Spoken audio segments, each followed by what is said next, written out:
Welcome, Madzimai.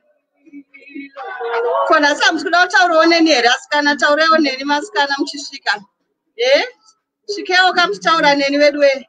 I would chew on a fallen. Thank you so much. That I told me road to Mugoni to much of a SIS MELLY fallen Wairasa. The Evangelist Debra.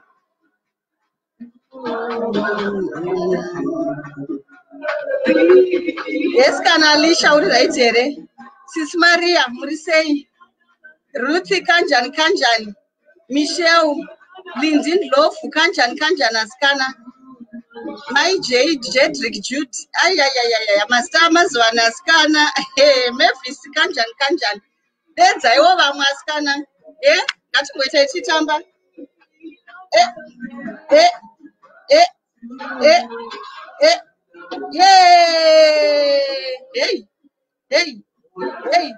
Hey!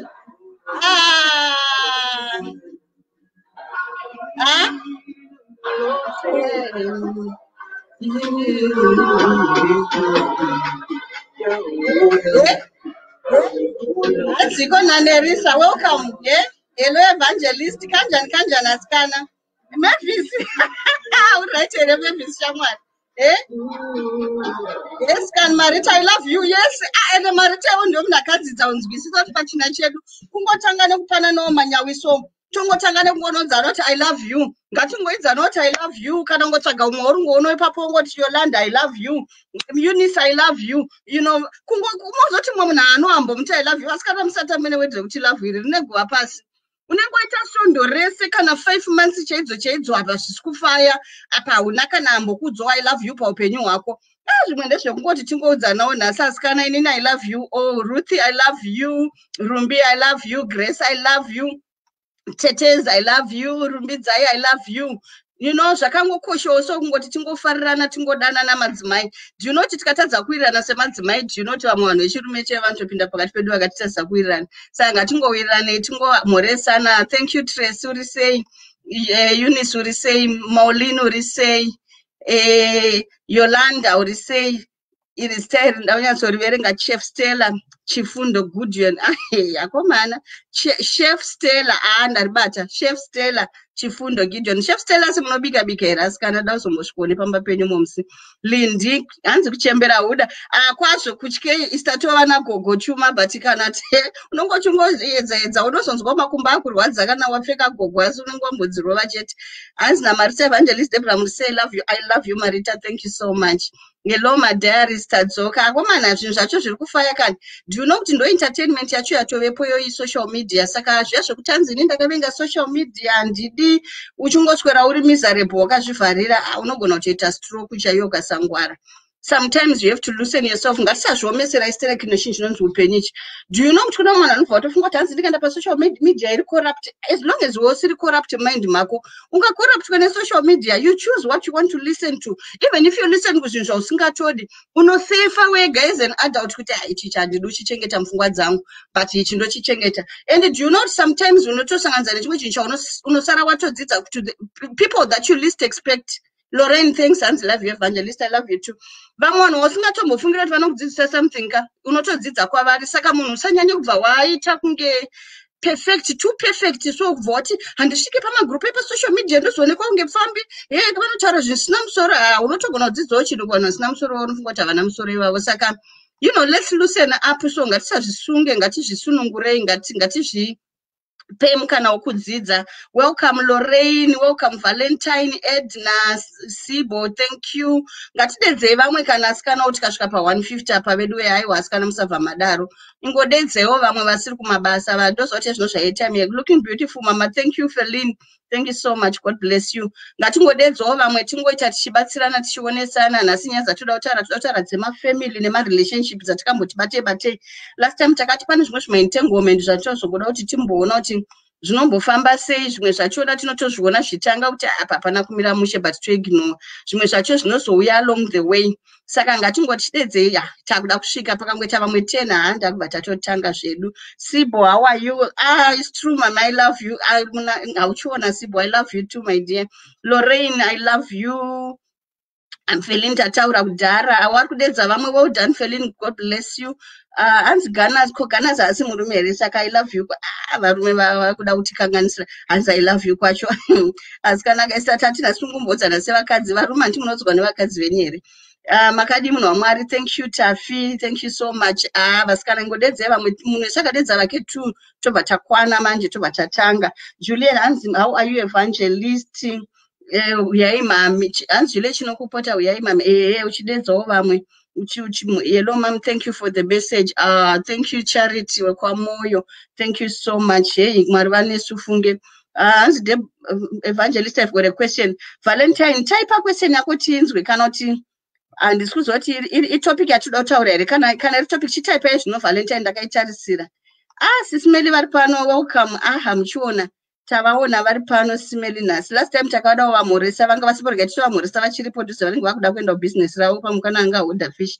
Sis Melly makadi henyu thank you for this opportunity thank you for this platform we love you so much toda ngokumhorosa Simeli kana pane vanokwanisa ngoti Simeli thank you nemukana wamuri kutipa pana pari kudzidzwa ndamboona panga pane vamwe vangu varipo vangu vachitaurawo zvehealth zvimwe zvakangodaro tadzidza zvakawanda zveshuwa kutaura chokwadi we thank God for this platform unotodzidzawo zvimwe zvinhu zvese zveupenyu haungamboziva zvese wega saka we thank God kuti Mwari vakapa Simeli wisdom nemukana wekutitangira chinhu chakanaka kudai chekuti tinoya tichidzidza hanzi I was due kuvakunde and I was so blessed by your word thank you Spiwe funge waita hako funge shoko raMwari zveshuwa ngaritenderera hatidi kunyeperana tinofamba tinombofara hedu asi mukufarawo masikana ngatizive kuti pane kuri kuendwa tingajoke tikaita majokes tikanakidzwa tikarasa miswe zveupenyu zvinombonakidza zvekuti unogona kutofunga kuti inini handifanira kumbonzwikwa chichitaura kuti Mwari ndinenge ndazvichipisa aiwa hatidi kunyeperana tingafara hedu tikafarisisa but Mwari variko kudenga asi handizive zvinoenda nezvaunobhilivha ende ichoice asi wenini zvangu ndakaona sekuti chokwadi ndichocho ndo chokwadi chandakaziva asi kana une chokwadiwo chako chaunoziva iwa Mwari vakuitire zvakanaka saka toda kutenda Mwari masikati ano totenda ani Simeli vatipa mukana hanzi thank you Simeli thank you Sibo that's very right thank you Diati thank you Simeli zveshuwa thank you for this opportunity we don't take it lightly kana isusu chaivo tinototenda waMwari kuti pakaiswa vanenge imimi ndozvinoratidza kuti macalling akasiyana iwe unenge uri busy kusora social media calling dzakasiyana kune vakapiwa mukana wekuti vanogadza evangelism iri kuitwa Simeli iyoyi pane vanhu vari kuuya vachipona pano in different ways saka tinotenda Mwari nekuvashandisa kwavari kuita vangagona havo kusatakura title yekunzi Evangelist Melly asi she is working in the kingdom vari kusapota basa raMwari vanhu vari kupona pano vanhu vari kubatsirwa marenti vanoshifa vari kunovigwa through your platform saka hapana kuparidza kunodarika mabasa vamwe vangauya nebhaibheri vakati chapter yacho kana isina kuzadzikiswa nemabasa hapana mharidzo yaitwa kuna James kunobva kwanzi kupataura shoko kusina mabasa kana kutenda kusina mabasa kwakatofa kufa kakuti kunyaudza bhaibheri robva rachachero kataura ndimi dzikarira dzikaita dzinobuda dzinorira dzinenge mangwenjere unge chi kana pasina rudo hazvina maturo kuti nyaudza saka totenda nemabasa anobatika Simeli Mwari ngavaitire zvakanaka Mwari ngaakudze mhuri yavo totenda zvakanyanya alright saka nhasi takati toda kuzomboti wiki inei titaure nyaya yemarelationships nemafamily saka kutanga wandoda kuti hanzi Chipo thanks Evangelist we love you very inspirational thanks Chipo Maita thank you my sister Mwari vakuitire zvakanaka whether uri mwana kana sister hanyachoziva hangu pamakore asi Mwari vakuitire zvakanaka masikati sei maswera manheru Evangelist aiwa zvese ipapo amheno Ashley tongoti masikati manheru mangwanani Charity wekwamoyo mese makadi henyu saka nhasi toda kutarisa chinhu chinombonzi family because mamwe maissues atiri kuita go through muupenyu hwedu inhau yemafamilies mabackground atinoti mabackground mamwe mafamilies mamwe ari straightforward vanhu vakabatana zvinhu zvinongoendeka poita mamwe ari very dysfunctional ane maissues akasiyana siyana saka nhasi toda titarisa chinhu chinombonzi family kuti tichiona kuti chinhu chinonzi family chine impact yakadii patiri semadzimai kana nevarume inoti pane madzimai nevarume saka last week patakambotaura zvedu takati taure chasa nyaya yemasoul ties nechiyasi kana musasitopeka kundimhorosa muchitaura indeni zvoda kuti ndichitaure muchidairawo zvichidaro ndobva ndaona kuti ndine vanhu mukanyarara ndenda kufila rejected hanzi naGanas Youngs Apostle Ganas Ganas akaoma uyo anongofunga maGanas vamwe vake Saka ini ndaichida kuti muchindi encourage muchinyora nyora ndichiverenga zvamuri kufunga. Ndakamira uye ati ndine mubvunzo andisandaona mubvunzo wake maybe ukaukanda zvinondoona amen. Saka taitaura nyaya yemafamilies kuti some of the issues that tiri kusafa nhasi inyaya yemafamilies. Mamwe mamizari atinawo chero mulife yekuita rejected, masoul ties, kurambwa, kuchaya imba inomira, munyama, jambwa, zvese izvozvo ukazvitarisa ka unoona kuti zviri kubuda kumashure pamwe kwefamily background. Saka chandoda chinonzi family chacho chinoimpacta pakudii. Saka ndoda kuti pane nyaya ndoda kuzotaura pamberi apa, ndoda ngoti tange neka background. Hanzi naHumba muchitaurawo kuti ndimani tizivane. Kwa munizive naimi vani musadaro. Ndonzi Evangelist Debra, so simple. Evangelist Debra kana kuti mai chuma kana kuti gogo chuma chawangoda ipapo zvese zvinongoita. Asi ndowanzonzi Evangelist Debra. Kuna sa vana untinyorwa zita seko panapa nekuinda ndisina unyorwa zita ndosinyorwa zita apa rinenge rakanzi Evangelist Debra meno tinazvita sei kuinda vana vedu yasishishwa nekusandinyorwa zita naye maskana ende futi kainda vandatorwadziwa kwese yari kubuda ameno zvafamba sei fungeri iro rabuda kune vasingandizive rabuda zita muchindiona wapo muchindiona kuti ndonzani shuwa waita akuwabvunza zvakakosha kuti tizivane. Imi ndiri kukuona vana Andile, vana Humba, vana Spiwe, vana mese ndiri kukuona imi nimi rangu musingarioni. Saka taiti chinonzi family chine impact. Haukwanisi kusarudza family munozodedza isarudzwa vamwe dai takatochinja. Ndakazomboona zvangu vamwe vanozoti vakura anonochinja otanga kunzi Spiwe apa kunzi Spiwe Sibanda obva ati Spiwe Sibs obva siyara kuti Sibanda because anenge afinwa nezvinoitika kwaSibanda. But unfortunately bloodline yedu inonetsa kuchinja. Haukwanisi unotongoramba uri wekwasibanda. Saka there are so many things that affect us because of my family backgrounds edu iwayo. Saka nhasi ndo zvandachiti tikamboti taurei tione kuti zvimwe zvatingaite ndezvei nenyaya yemafamily backgrounds aya. Saka each family has got its dynamics. Mafamilies akatosiyana. Unoona kuti shamwari yako kana chitaura zvekumba kwavakomana unoita so uchachinja ukati naye mukundadi kunoita kumba kwana ningi vanoungana vo celebrateana together mabirthday machinyi mapati kunochatwa. Kune dzimwe mhuri dzekuti pagore michato nemichato unozwa kunozori nemuchato wemunin'ina kunozori mwana wanzvadzi apa iwo pamwe kwenyuka akuungano chero katoda kuita muchato wacho kuno mwanda akazonzwa chimama indini kana muchato wacho ndakada kuita kuno uyani hakuna kana kubatana. Saka mafamilies anosiyana.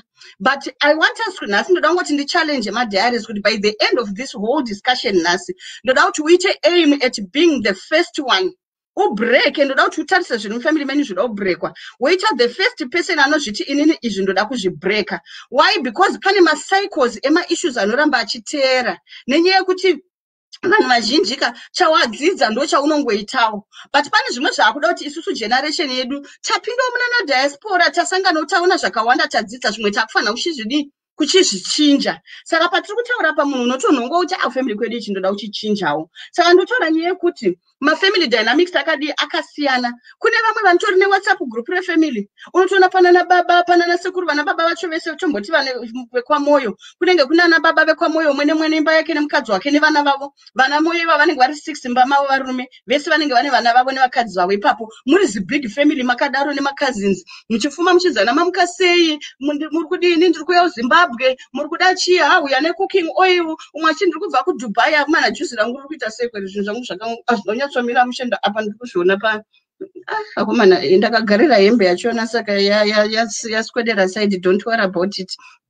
zvinogadzirika. Saka unozoona kuti vanenge vachicommunicata zvakasonaka vachibatsirana ninge hasi kushanda vedu wenga timubatsirei paitwa mari yegrocery paitwa pane mafamily yekuti unoitarisa so kuti naimi kokwedu kwakaita seko woona kwenyu pamwe imimi pagrupu pacho wada kuristata mangwana unoona makuseni wamborimanikidza vanhu unonge wamanikidzawo kavanhu zvida kutedzera wavazadza vese wona kuswera mangwana left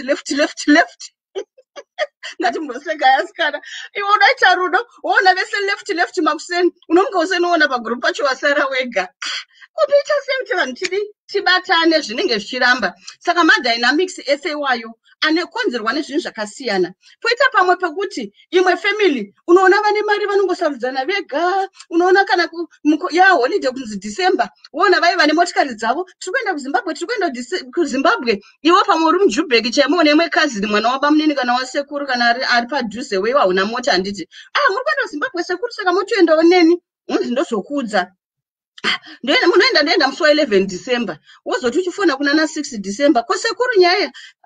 Ndozokudza. Wozofona musi wa 10.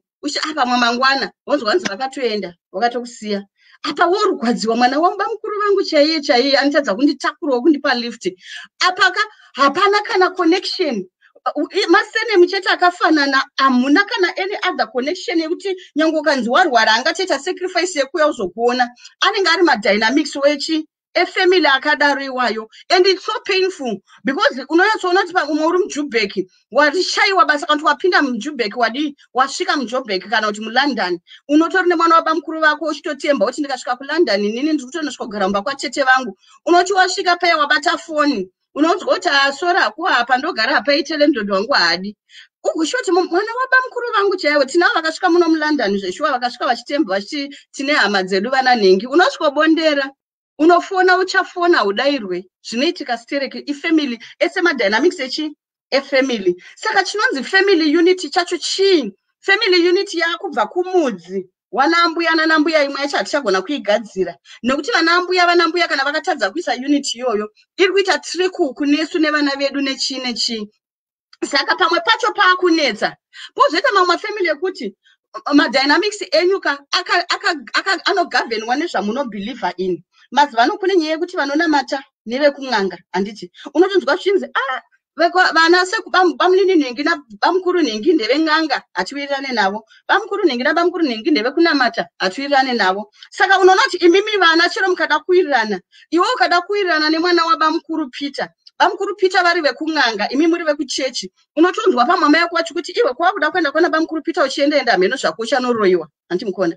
Pakatobuda muromo wokunzi ucharoyiwa chete finish hapasisina. Nevana venyu havachatowirirane, nevakadzi venyu havachatowirirane. Makuti mukatarisana munotarisana nemubhodhoro muchitya kuti chi pane kuroyana kunoita. Saka mamwe madynamics futi iwayo. Ende for sure kumwe kwacho kunenge kuchiroyiwa zveshuwa. Hatimaona ngatingomboite just a comment yekungoti tinyaradza inoti panogona pane mwana mhuri yekwamwana akashayikwa tapiwa. Ingoisawo comment kuti nyaradzwa ina Mwari tapiwa zorora murugare. Hatiti kutaura nyaya yatapiwa inyaya yemafamily dynamics iyoyi. Bamukuru hatizoti chokwadi here but ndounyuzva dziri kutaura. News so far dziri kutaura kuti chi mufudzi wemombe akauraya mwana atumwa nabamukuru. Bamukuru vaidei? Bamukuru vaida kudyara makabeji. Nei bamukuru kwa makabeji anongoda kuurerwa munhu here murodhi kangani senge murodhi yekuenda kwamurehwa kundo kwandobvoneni unototi uchifamba murodhi pabhora mazimota ekabeji anenge akazara wapedzi apere mota ekabeji hapana. Ende vanhu vanongotenga hazvitombode zvingade muropa remunhu kana ropa rembudzi kana ropa renguku hazvitombode ropa reanything. Asi vari kuti ndeda kuti makabeji atengwe uzvishe kuti saka chazopa kuti mufunge kuti saka raiyetapiwa ndoradii kwenu zvamune vana wani nyaya iri grounded panyechi yemafamily dynamics. Saka mangwana ndikazonzwa kuti ndine hama tanzi vaive vachita zvounganganganga vachitengesa mishonga kunhingikini kwavanogara handichazoti ndekupi zvangu muHarare momo kumufakosere. Kana ukazoitawo hama yako inoita zvemushonga ka wakufunga nyaya yekwana tapiwa kuti apa jairike mwana wangu handidi zvangu kunzwa kuti atsika kumba ikoko vanogona kundiurayira chi mwana. Saka ndo mamwe maissues akutiita kuti nhasi nyaya dzemafamilies dzive nemaissues. Thank you so much hanzi sure tapiwa rest in peace, but spirit yake is a fighter because ndikuona kuti tapiwa adecide kuti handisi kunyarara mweya wake wataura. Ndo panonzi nebhaibheri ropa Abel cries a revenging spirit. Ropa rake rinotaura, asi raJesu rinonzi rinouya kuzotaura kuropafadzwa kwako, asi raAbel rinotaura kudii? Rinotaura revenge, ngozi. Ndo panoyanyi futi mweya wengozi uya. Saka ndo dzimwe nyaya dzemumafamily idzo zvanzi kumufa kwose kwavanga vachitengesa mushonga. Saka chindidzoti ukazoita imwe hama weinoita zvemushonga uchagona here kutrasta somehow wakutotya. But handisi kuti futi ndorega vanouraya vangani. Pane vamwe totonzwa vamwe vanotouya vachipupura futi mumachechi otouya achipupura kuti hanzi inini handichitoita zvemushonga ndichitodii, pamwe ndichitochekeresa, pamwe ndichitodii ndichiti pamwe ndichitonzi prophet. Saka munhu haungamugone. But toda kungoti titase nyaya yemafamilies iyoyi kuti isusu generation yedu semadzimai akati changamukei padiaries pane zvatogona kuzoitawo here zviri different zvatingasiyire vana vedu. Saka family yega iri informed nebackground yekuti vanobhilivha chii, musha wamunobva chaiko, pane kumwe kwokuti area territory yamunobva ine values awo territory chaiyo yamunotobva pane kumwe kumisha kumwe kwokuti kuri so remote and uchipinda mumisha iyoyo kunoitwa chivanhu zvekutoti chero machechi amo vakatotadza kuamisa neyekuti kune chivanhu ndakanzwa kumwe kwenzi handingataura hangu nemazita anoti ndogona kuzopesana nevamwe anasisi vangu nanabudhi vangu vanobva ikoko dzimwe nzvimbo dzekuti mafundisi vakamboenda vamwe vakaoma mutezo vachida kuparidza papulpit nenzvimbo idzodzo chinzi muno matidi kunokunde kwetradition handiti but tradition yachona kune vanoita zvakanaka stereki vekutoti vanotosapota machechi vachitosapota shoko raMwari saka zvinongosiyana siyana asi pane mamwe mafamily backgrounds ari so complicated saka iwewo unogona kuti zvimwe zvacho uri kuda kukunda asi haugona kuzvikunda nekuti marutsu ecomplication yemufamily akakurisa saka kazhinji unozoona munhu wakura ndopawaakunetseka nemweya zvikwambo ndopawaakunetseka nemweya nekuti haunzwisisi kuti chii chiri kuitika washanda wabata mari haina chainoita wadini watirega nende pamaprofita wanoudzwa kuti hanzi kumusha kwenyu kune ngozi shuwa ngozi iriko pane munhu akamusenza akaurewa mumusha menyu ngozi yake iri kuchema woti oraiti saka todiwa uya wotiudzana vabereki nhai vedu vetoita sei ona baba vari pano hatichazotaurana nasekuru hatichazotaura zvinongoperera ipapo asi wewe ndiwo uri kusafa saka such backgrounds idzodzo ndo dzimwe dzinozoita kuti vamwe vanobva vaita glued kumachechi vamwe voita glued voramba vari vetradition vemun'anga vamwe voti ina handina chandoda kubhilivha ndoda kungozviraramira kuna mwana kuti inini zvechechi handidi zvaMwari zvacho handidi zvekun'anga handidi ndozviraramira chero zvazvaita nekuti unenge waneta wafed up saka family yega yega inozochuza ndopa munozoona kuti muite mugone kusolva mamazi issues acho as an extended family ndopa patatu unongowedza kuti gatise WhatsApp group wobva watini ndozivana Peter vari muno mujobek vese ndogandivaise pagroup wavakanda pagroup pai unoona mangwana vese left iwo ungofunga kuti gatitaurira nesevana vana bamunini nana bamukuru toro tosolva sei avasikuda pamwe vamwe vari kutobenefita from it handiti maona kune vanogona kunge vachitobenefita tomboti mune mweya wekuti pane chikwambo chakatorwa mufamily pamwe baba vevamwe vane mabhizinesi ndo vanenge vachigara zvakanaka imimi muri vekutambudzika ndimi muri kuafektwa nezvikwambo zviya saka vaya vakagara zvakanaka mukavati yatitaurira nonzwa I don't believe in anything inini handina hangu problem I believe kuti muno just work hard makabvadza umwandaro just work hard and things will be okay ndo vanozoonekwa nemusoro yevanhu kuti mumabhegi vavo ungoti work hard tiri kuworka hard kutiona tishuwa kuti tingatitaura we are working hard umwe anotoshanda mabasa 3 chaiwo patichabuda hapana pane kuti pekuti uri kutadza budget poita pamwe pekuti uri kuita over budget ini musoro ndacharangamuka mwana kangu kandaitaura nako kachiriti mama ndifundi pane mweya unondibira mari ndikati ngondinyorera pasi budget yako kabva kanyora kanitambira 8,000 rand kabva kanyora budget yaiva yasvika pa 7,800 rand posara 200 rand ndikati saka iwo unozotengawo hembe nei zvikanzi mama ndozvacho kuti handiwane kana yehembe handiwane kana yechi ndikati ina handifunga kuti pane chinhu chiri kubira apa hapana chakubira chiripo ndechekuti makomitments ako akawandisa saka makomitments ako nekuwandisa kwaakaita chaungatoita maybe kutsvaga rimwe basa kuti ututsire uwanewo chenji kana kuti tsvaga rimwe basa rinobhadhara zviri nani hatimukuona saka hapasi pese pekuti tingangoda kuti kana mari ikaramba kuti hanzi pane zviri kuitika aiwa dzimwe nguva makomitments anowandisa do you know kuti ukange uri kunana kumadiaspora vakasara vese mumusha vanenge vatarisira kwauri saka because of that you become overwhelmed saka ndonyaya yemafamily backgrounds inoita kuti mafamily mamwe atadze kuwirirana poitawo vamwe vekuti vanozosvika pakuti ngatitsvage chinonetsa vanhu vobatsirana voita zvavanoita kuti zvisununguke saka inini hangu chandachikoda kutaura ndochekuti inini handiziva hangu mamwe maways echivanhu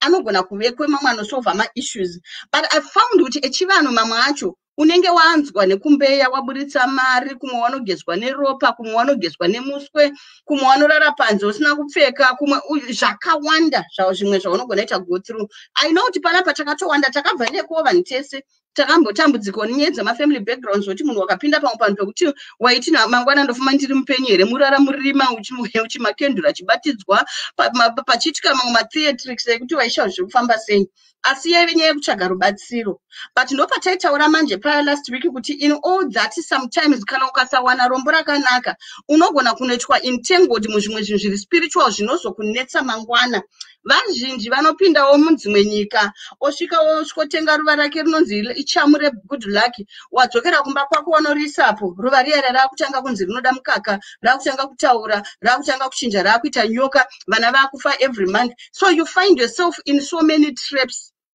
ndaida here kuuraya vanhu aiwa ndaingoda kuti zvinhu zvangu zviite zvakanaka saka that's why I said nyaya yemafamilies ndiyo root yemaissues mazhinji ari kutinetsa saka chii chaungaite pane mafamilies ka pane zvimwe zvinhu zvokuti unogona kutokura mufamily usingaudzwa mamwe masecrets akadzama efamily ekuti unozozviziva pamwe wakura wotiko vanhu vakadii kundiudza kune vamwe vanhu vari bhicha pana panyaya yemafamily zvokuti wakakura uchichengetwa usina kuudzwa kuti pamwe pauri kugara pasi pevabereki vako kandi havasi vabereki vako but yakakipwa as a secret vanhu vatizivi mani muchiripo here vanhu wena ndichaona kuti muri kutiritesa here imboitai muchinditi halo ndichikuonai saka all those are issues dzinoti affect in our families but what I wanted to say is nyaya yemafamilies chinonetsa pairi ndechekuti ukada kuti uende kunoita zven'anga zvakudependa nekuti what informed your background because chandaitira ndoda kuti tione kuti sei vamwe vanhu vari difficult kwandoda kuzoenda zvangu ndoda kuzoenda kunyaya dzedu dzemarelationship dziya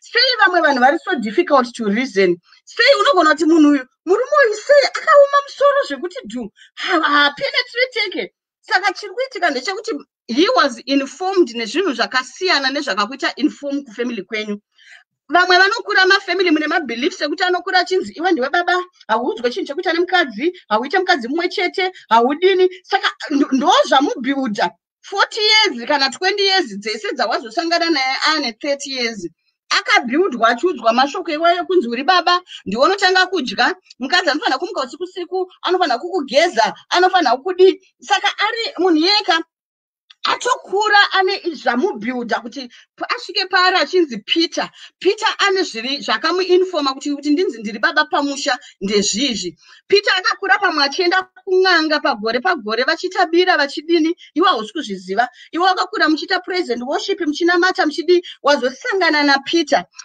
ane ubaba hwake hwaanoti ndo ubaba agoita picture yaamai yaakakura achiona kumba kwavo yekuti anoti chinonzi mukadzi ndo ichi achiona picture yaamai vake saka iwo pauri kusangana naye maperspective enyu akatosiyana iwe wakakura pamwe uchiona baba vako vaimuka pakati peusiku vachiita midnight prayers kuti urorwe vainamatira kuti muwane mabasa vainamatira protection yenyu that's the kind of father that you saw baba vaikuti igara apa mwanangu zviri kufamba sei wawana anokuda here tonamata here baba vaiti muchato wako ndinoita zvese ndiwo baba vaukaona baba vaifuma vachiti kuna mama wako mukadzi wangu uri sei I love you uri kudai gara apa ndibokubikira ndo picture yemukadzi yababa yaukadii yaukakura uchiona baba vaikubvunza kuti nhasi garai apa nhasi ndoda kukubikirai vana vangu baba votofreya breakfast nhasi mototi breakfast rabikwa nababa ndo picha pamwe yababa yaunoziva asi uyu John kwaari kukura uko murume anongomuka kuseni oisirwa dhishi rake ogeza obuda odya osiya ndiro yake padyira ipapo obuda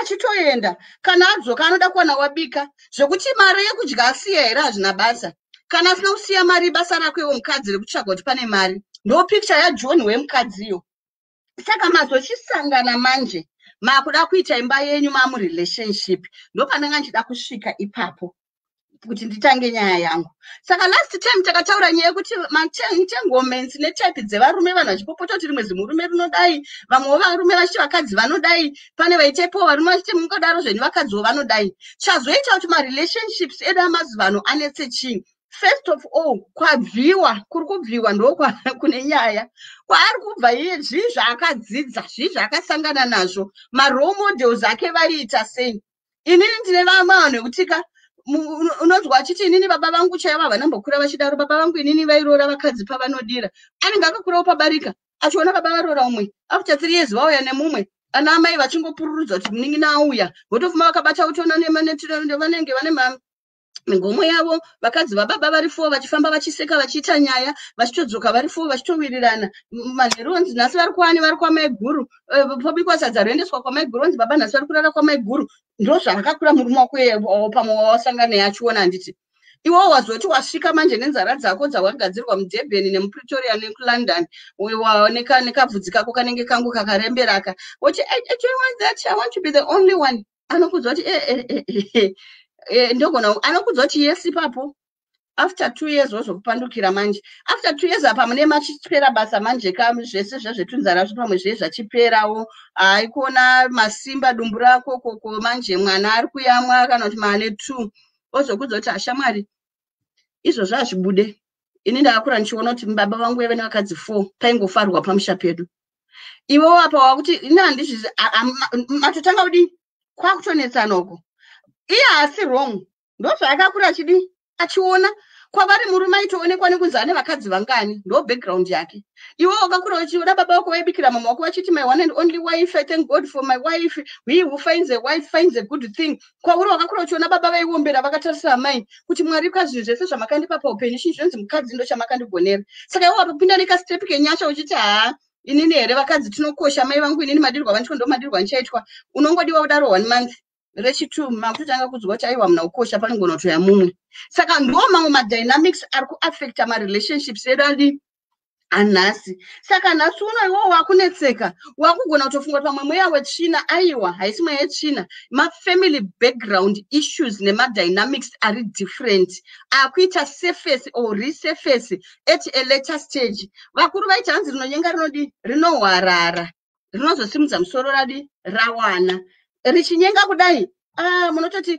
tisaima kumboko vakauyaumba kwenyu enda unomira pasi pemuti vakudhara vaimira isu makore edu aimira papo agomira ombotumwa kamwana onzi ndiri kuuya zvenziwo raiti zuva rigomupisa aripo wozoenda apa kana waenda kumira kwese kwaita 2 hours achitsva nezuva haasi kunokuona nguva yakareba 10 minutes mhoro chiomhanya kumba zvatopera but vaita patient but mazivano wakuzviona kuti zvamazivano zvacho iwo mukadzi ndi wakutisa effort hello are you coming wapapi hello are you coming wapapi ndiwo unoswerera uchitsvaga ndiwo unoswerera uchiisa effort ndiwo unoswerera uchiita kuti zviweke it's all different dynamics saka nawo pane pane madynamics akasiyana neinfluence yemamwe macultures iye zvino kuti tichinyatsogona kuti titi relationship inomira yakadai complicated pato very complicated because kare kacho kuti uti munhu iwe uri kugara wega une rumu yako iye ari kugara ega ane rumu yake mabva kubasa auya akuona mumba mako kudhara zvasiko zvoti waigara wega kakazhinji waitozobva kumba kwenyu uchienda kana waizoita wako uye kuti wakura wakuzvishandirawo that's a different ball game but now the dynamics have changed saka nyaya yangu ndoda kuenda kupi nyaya yangu ndoda kuenda panyaya yemarelationships kuti with all ndangoti ndikuvhurai maziso ekuti with all this kind of diverse background hanzi narumbidzai ikagonye mapinda mba mangu nhasi aiwe rumbinyanza kutiudza kuti ndapinda papiko asi wakupandukirwa here asi pakuda kuyama inini unoona kuti swera waigirwa maini inonzi hanzi ndoda kubatsira ndiri kusvika ikoko zvako don't worry ndiri kusvika kunyaya yematype of marelationships iyo ndiri kusvika saka vamwe inini hangu ndichitaura pachikristu chedu ndichitaurawo zvangu ndangozvarwa ndiri mukristu I had to make that choice why ndataura ndikati ndakatombozviedzawo zvese zvekumhanyawo kunogezwa nekudini takazvitrayawo but hazvina kundiwekera asi panogona kutoitawo vamwe pamwe panapa panotori nedzimwe n'anga dzacho vanototi hai isusu tinoita I'm not going to comment but inini hangu personally izvozvo hazvina kundiitira pandakazotanga kuziva hangu mwari nchizvinamatira neminamato yangu aiwa ndakaona complete turnaround handidi kunyeba ndakaona inonzi change ndakaona chiedza chichipinda muupenyu hwangu rima chairo ndairiona ndichifamba kuti iri rima waiti ugogwedza paparamba ubate ichicharamba asiwo pandakazotanga kuziva kuti chinhu chinonzi kuzvinamatira ndakaona complete change saka ndingotaurawo nezvakaitika kwandiri ndangoone testimony yekuti inini hangu kwandiri ndakashanduka nekuzvinamatira ndakatomboedzawo zvezvo kuti ndaifonawo ndakaisa nzara dzangu ndaifoni yangu hallo imari naye mundinamatirewo monditsanyirawo monditsanyirawo ndonzi mvura iri kunotorwa kupi kurukova rwekwani saka ndoda mari yebhazi ndoti manonoka mataura muda mari takambozviitawo asi hapana kwazvakandiendera pandakazodzidza kuti akomana ndinotoriwo nesimba rekuti ndogona kuti haka ndichitaurawo nawo mwari aiwa ndakaona zvinhu zvichitanga kudi kuvhurika saka nyaya yangu iri pakuti with all this background yamaona kuti uzoziva kuti saka ndotangira papi zvakunetsa saka my advice now is kuti uchiziva kuti relationship yako unotangira papi zvakuda one kwandiri ndinoti nini zvakuda kuzvinamatira kutozvinamatira kwokuti unotaurira naMwari kuti Mwari nini apa ndakudawo chinhu chinonzi murume anditi asi chinhu chandakuda murume anodi anozondichengeta wamakataura muchindizvara. Uchizvarwa Mwari pane pavakatotaura about you. Handidi kukunyepera whether wakazvarwa munyika yekuti munzvimbo yekuti pamwe kutradition kwandanchitaura. You are still God's creation. Mwari vakatokuda, Mwari vakaziva kuti pane mukana wekuti unogona kutendeuka. Saka usafunga kuti zvandakazvarwa inini kunyika kufamily yakadai, aiwa kutendeuka kunokwanisa as long as waita decision waready. Mwari vanongodini? Vanongokunzwa. Saka kuri kubva uku yes augone kukuchinja. You cannot undo what has been done. Maybe ubva kumurine nguo dzinoitwa bira every month pachiteurirwa mbudzi nechine huku hazvina basa. But what I can say is iwewe une capacity yekuzvichinjira kwawakuenda. Kwabviwa handigone kukuchinja, handigone kunoti Mwari nditangidzei patsva mubvisa ava baba mundipa ava aiwa. Asi kwakuendwa une capacity yekudi yekukuchinja. Saka nyaya yangu iri pakuti pama relationships ndopandakutangira. Wakuda wakuita relationship nguva yakwana. Tomboti uchine mukana, pane vamwe vekuti mukana yacho yakunetsa nekuti pamwe wakazenga wazombotraya John akakusiya, ukatraya Peter akakusiya, une mumwe mwana, wane vana vako 5 now, pane ma entanglements. Tichasvika kwese ikoko, but ndoda kungoti nditi kune vachine mukana kana vanobhelieva kuti nyangwe nevana vangu 5 vava I can still make a turn around. Mwari vanogona kuti utanga kudi kushanda newe. Havana basa kuti vatangira papi Mwari. Mwari vanongoti pauda kuti titangire papo ndo patinongotangira. Isi takatotangirawo navo tatokurawo, asi Mwari havana kudi kuramba kufamba nesu. Saka Mwari vanongotangira newe pauri papo. Saka nyaya yema relationship yandanchitaura iyi, ndachida kuti nditi hangu vakadzi ndinozoona mwana uzotanga kupanika amo mumba kana kuti mambogara mwedzi uchimubikira uchidi uzonzwa kutanga kuti anodai asi zvimwe zvacho ukazvitarisa ka pamwe wakatombozvitionei ukazviignora kana kuti hauna kuda kuzvipa nguva yekuziva munhu nekuti kwauri wakanga uchingoti chero ndaona anonzi murume, but haisi too late. Ndakungokubatsirawo kuti uchiona kuti ungazvigadzirise sei. Pane pamwe pekuti pakunida reality check yekuona kuti munhu wangu uyu munhu akaita sei, woziva munhu wako. Saka nyaya ndotaura nhasi ndeyekuti zviri nani ziva munhu wako. Kana waziva munhu wako, iwewe uchawana wisdom yekudhila nemunhu wako. Sei ndiri kudaro? Ndogona kuyaona Sisi Melly nini ndovati Sisi Melly, murume wangu anodai. Ndoita sei? Sisi Melly advice yavachandipaka inoenderana nemurume wavo wavanogara naye. Nokuti iye ndiye wavajaira kudhila naye. Zvavachandiudza Sisi Melly zvimwe zvacho zvinoenderana nemurume wavo zvikuramba kuenderana newangu inini. Saka ndogona kutozoti vanhu vari kundifurira kana kuti Mwari havasi kundinzwa. Aiwa, inyaya yekuti ka munhu wandiri kuda kuti ndimuchinje, ndiri kubvunza vanhu vasiriwo. Ndiri kubvunza advice avazive background yemunhu wangu, kwaakabva kwese kwavazive zvakamuita inform kuti ave zvaari. Pane pamwe pekuti ndinomutichinja but ndomutichinja ane 30 years dzekuumba zvaari nhasi.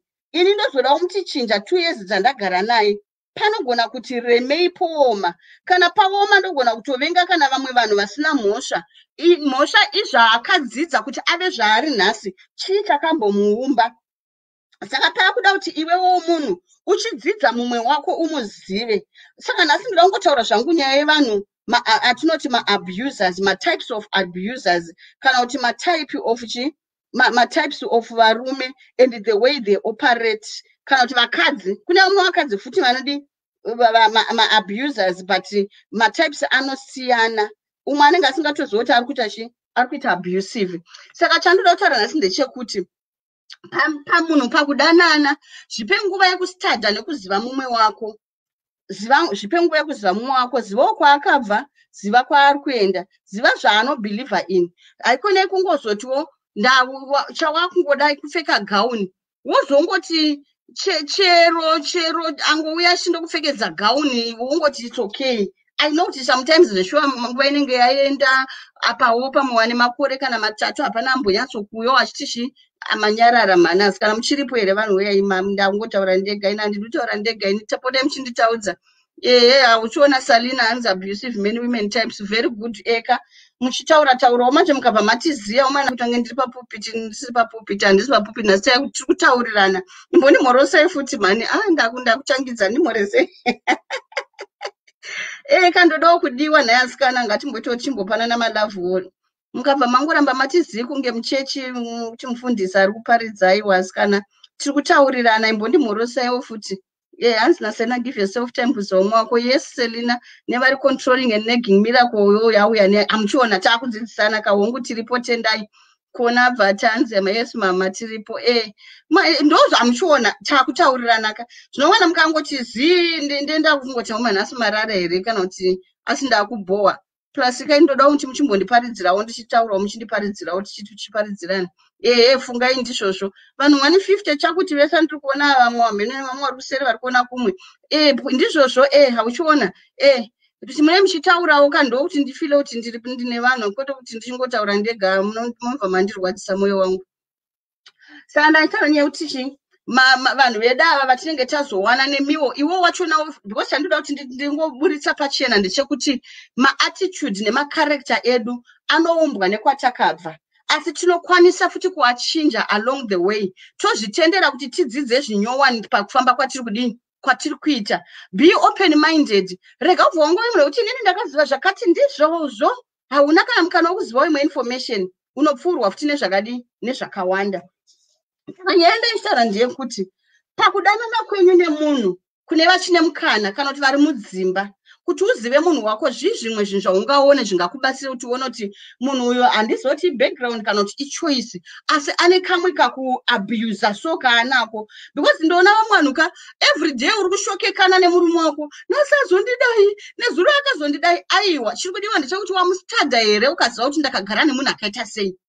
As long as usingadozvi panguva yekumustada kuziva kuti munhu wangu akadai uchashamisika every day hazvibatsire. Ziva type yemunhu wako kana ari an abuser muzive kuti uyu mental abuser yetype yakati saka iwowo zvipira kuti ndogara naye akadaro here kana kuti ndichamboda kuti ndimudzidzisawo ndakadai tichaenda tichitaurana kuti how can you change or what can you do to help change mumwe wako kana uripo kana iye achidawo. Saka tichasvika hedu ikoko togona kusapedza nhasi togona kuzopedzisa pamwe next week kana simeli vatipa futi mumwe mukana. Hanzi kamera meno zvaita asa muchandiona muchandiona here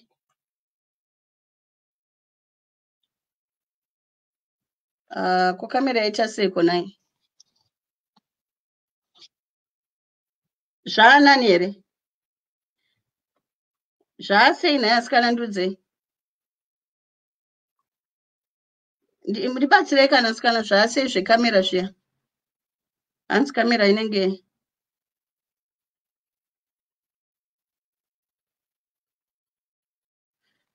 pane nyaya iswanara chio pana pavanhu titaurai kamera hanzi nai madhares ndokumbira kubvunza kuti ukaona uri munhukadzi uchibuda mapundu kumashure panobuda netsvina chaipo akareba zvinokonzerwa nei uye zvinorapwa sei indototi hangoenda kuchipatara unotariswa unyatsoitwa matesti chaiwo ndo zvinokubatsira.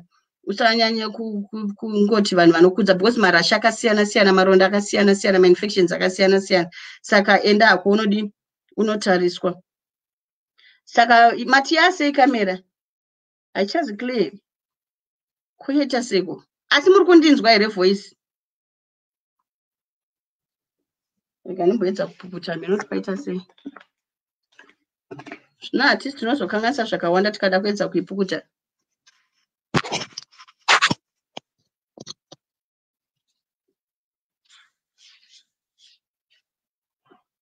Hamenoti zvaanani here zvaanani kana muri kundinzwa volume voice muri kundinzwa here voice bo alright imi nchiconcentrate pavoice kana ndisiri kuoneka zvangu asi voice muchinzwa that's fine hanzi zvaita nawo alright thank you so much. Saka ndofunga ikamera yanga yavhiringika. Okay saka ndanchiti ndasvika pakuti saka dzidza munhu wako umuzive so that mangwanaka chese chaari kuita wakutoziva what to expect. Waziva what to expect you make a decision kuti ndogara nacho here kana kuti handigare nacho because dzimwe nguvaka unoshamiswa every day nemunhu wekuti ungadai wadzidza wamuziva. Saka ndakutangotaura kuti mamwe mabehaviors anokuratidza kuti munhu wangu ane problem kana kuti munhu wangu ane dambudziko. Pane tumwe kakuita katinoona tichiignore kakuita kekuti munhu wakoka anoita tuchiignore uchiti haachachinja pamwe unogona kunge wakatozviona muchitanga kudanana kana kutoti akakudza muchitanga kudanana okuti nini kumshokwedu isusu tinobhiliva kuti vakadzi vanongogara pamba, mukadzi aende kubasa, mukadzi anofanira kunge ndiye anotema huni, aitokudza. But iwona kuti panguva iyoyo uchawaida kuroorwa hauna kuda kuzvikoshesa kuti munhu ari kurevei. Saka kune veve vachine mukana wanai nguva yekuteereresa munhu wako paanotaura. Mubvunze bvunzewo, baba venyu vakamira sei, baba vakaita vakadzi vangani, ko sekuru, ko mbuya. Saka mbuya vakazodini, vakarwara nei, ito kuti mabackground checks twese itwotwo. Saka bamukuru vari kuti vakuramba nemukadzi, what is the family saying? Unozozwa chinzi atabasa nayesu anowana mumwe, wobva watozwa kuti pane chii? Pane problem. Kwa iwaiti tete vakarambana nemurume, makavadi vakadi ngaadzoke kumba manusora chi, ngaadzoke kumba zvakana nebasa rese izvo. Utonoti concept yefamily kumunhu wako inenge ichiri kureva kuti mimi pamuchangonetsana kana kadiki family yacho inongoti siya. Anti muri kuona. Saka tumwe tunhu twoti unodzidza zvipenguva yekudi yekudzidza munhu wako ipapo uchimubvunzawo background musati mawanana. Asi kana makatowanana wakanonokako unoona pefuti pekudini pekutangira. Saka chinozokuratidza kuti munhu wangu ane problem ndechekuti unoona tumabehavior twake nematauriro ake. Saka ndatoda kuti nditaure mamwe maitiro atinogona kuignore kana kuti atinoona but trapped hatichagona kubuda. Saka maabuse ane matypes akasiyana siyana ndokwana ndichida kusvika. Ndichibva hangu nekufamily uko nezvakashepa munhu neshamwari dzaakatamba nadzo nemabhuku akaverenga nevanhu vanoinfluensa upenyu hwake vese vo vane influence yekumumba. Kuno mumwe kuti anongotora maadvice kushamwari zvidhakwa. Munozoti zvidhakwa zvokuti unoshoti ari kuadvaiswa chi. Munozoti mubhaibheri munotora nemwe nyaya yaKing Ahasuerus mubhuku raEsther. Okuti mambo anga achi anzi mambo yeye aito leader 127 maningikiri zvimatauni nezvimanhingi zvaailidha. Asi anozoti mumwe musi anwadora adhakwa anoita chidecision chekuti anzi mukadzi wangu yautambi usina kupfeka. Yautambire vanhu vakuone queen ndo vari kunzi yautambi. Obvunza advice kune vamwe vanhu vari pasi pake. Unoti kuna mwana utoka kubvunza advice vanokudza zvauda ungonzwa. Why? Because vane zvavanonyengerera. Vakutomudza kuti siya kana mukadzi aramba kutamba murambe ngaende. Queen vatonzi ngavatoenda. Saka pana mumwe kuti anoumbwa nezvimwe zvanhu nevamwe vanhu kuti unoshona iwe ungateerere nhingi chaendi ungati kupe advice. Handisi kudzikisira vanhu. Asi ndikuti munhu ngwarawo. Iwo mukadzi ngwarawo tarisawo munhu anokupa advice so. Ive neziso rinongoona kuti uyanga ndudze chinovakawo heroyo. Iye pamwe uri kutoona kuti iye wachona ane zvaka Queen Vashta akaswera varova rodhi zvavo. But Queen Vashta wanzi uya mutambire vanhu vasevenzi ukati pana kuti vasevenzi vaivati mambo mama ndimama akatovarumbidzawo tovaremekedza aiwa mungavadaro. Hanzi ngaaende anhu vakadzi vari vanozozvidza zvakaipa. Saka variko vamwe vanhu usanoudza murume wako izvozvo kuti kuona mukadzi achikupindura kana wamutsiura kana kuona mukadzi wako asingabike sadza akachiti ndakaneta murambe kana mafamily members ndozvatataura tikati background ine influence. Kana kufamily kwavo vaiona mukadzi achirambirwa nzanzana ubika sadza akabika mbodza otona atakuriswa mabhegi pakuchitwa dare kutonzi hanzi muri kuenda kupi tiri kuenda kudare kune hama yanzi maine nhingi vakabika simbodza vane mazuva matatu vari kupisa poto toda kuti tinozvigadzirisa mari mukadzi haadi kugarisika akadaro otoona murume wako bhacha atopfeka akutoti ndipe mari yekombi uri kuenda kupi kunotonga nyaya yani yaba munini vaita se mukadzi hanzi akaramba kumuka akati nhasi handisi kubika ndiri kurwara. Kushoti naimi ishuwa muri yese ndo zvamungagarire pasi unobva watoona wega kuti pane era handiti muri kuona. Saka maabuse types aya anoyane pakasiyana siyana. Zvimwe zvacho zvinhu zvatinodecida kujairira. Unotonzwa vanhu tichiti kutojairira kuti isusu ndozvinhu izvozvo hapana zvaningaite kumba kwavo ndozvavanongoita. Pane zvimwe zvoti usazvijairire but challenge it with wisdom. No wisdom yatichazodzidzisana semadzimai kuti how do you challenge certain things, how do you deal with certain things without looking like you are confrontational. Zvinoda wisdom. Munhu wemukadzi ive silent fighter. Ndosaka ndichizoti isusu vamwe tinoona matedu tinofaita nemabvi. Unotaura uri pamabvi uchitaura uri mugomo rako kana uchirumba mako wakazvivharira. Zvinoita control kumusha uko. Unozonzwa vaye vanga vambotanzi tiri kuenda kunotaura nyaya yacho uzonzwa hapana nyaya ina ndichada uona hapana chazobuda chi pane mashoko andakataura muprayer room musinganzwe. Zvacho kwenda uchinochallenge uchipenga uchibvisa Zambia uchidini zvezvia zvimwe zvacho zvinongobvisa chimiro so pane zvimwe zvoti zvinoda wisdom. Saka kana waitwa confronted ne any type of problem sit down a bit, don't be munhu anozoregreta aita uza kuno munhu kuti anozoti apa aita manje abvoronga ozogara pasi kuti I regret, I know I shouldn't have done that. Ameno ndakabatwa nei ndakakurumidza kureacta. as a woman zvidzidzise kuti chinhu chikauya chero chichibanda chero chichirwadza imboita sit down papazi yaya yeshoku yaya yomboita seyadzikama woita decision. I know it's hard. Mwana gona nditi mama musati mambona ndabata munhu nemurume wangu monditi sit down. It's a choice. Ndozvandoda kukudza nhasi munenge nasisi vari pano. It's a choice. Unogona kutoti wavabata uchivaona vachitori mubhedha mako akatovatarisa kudai.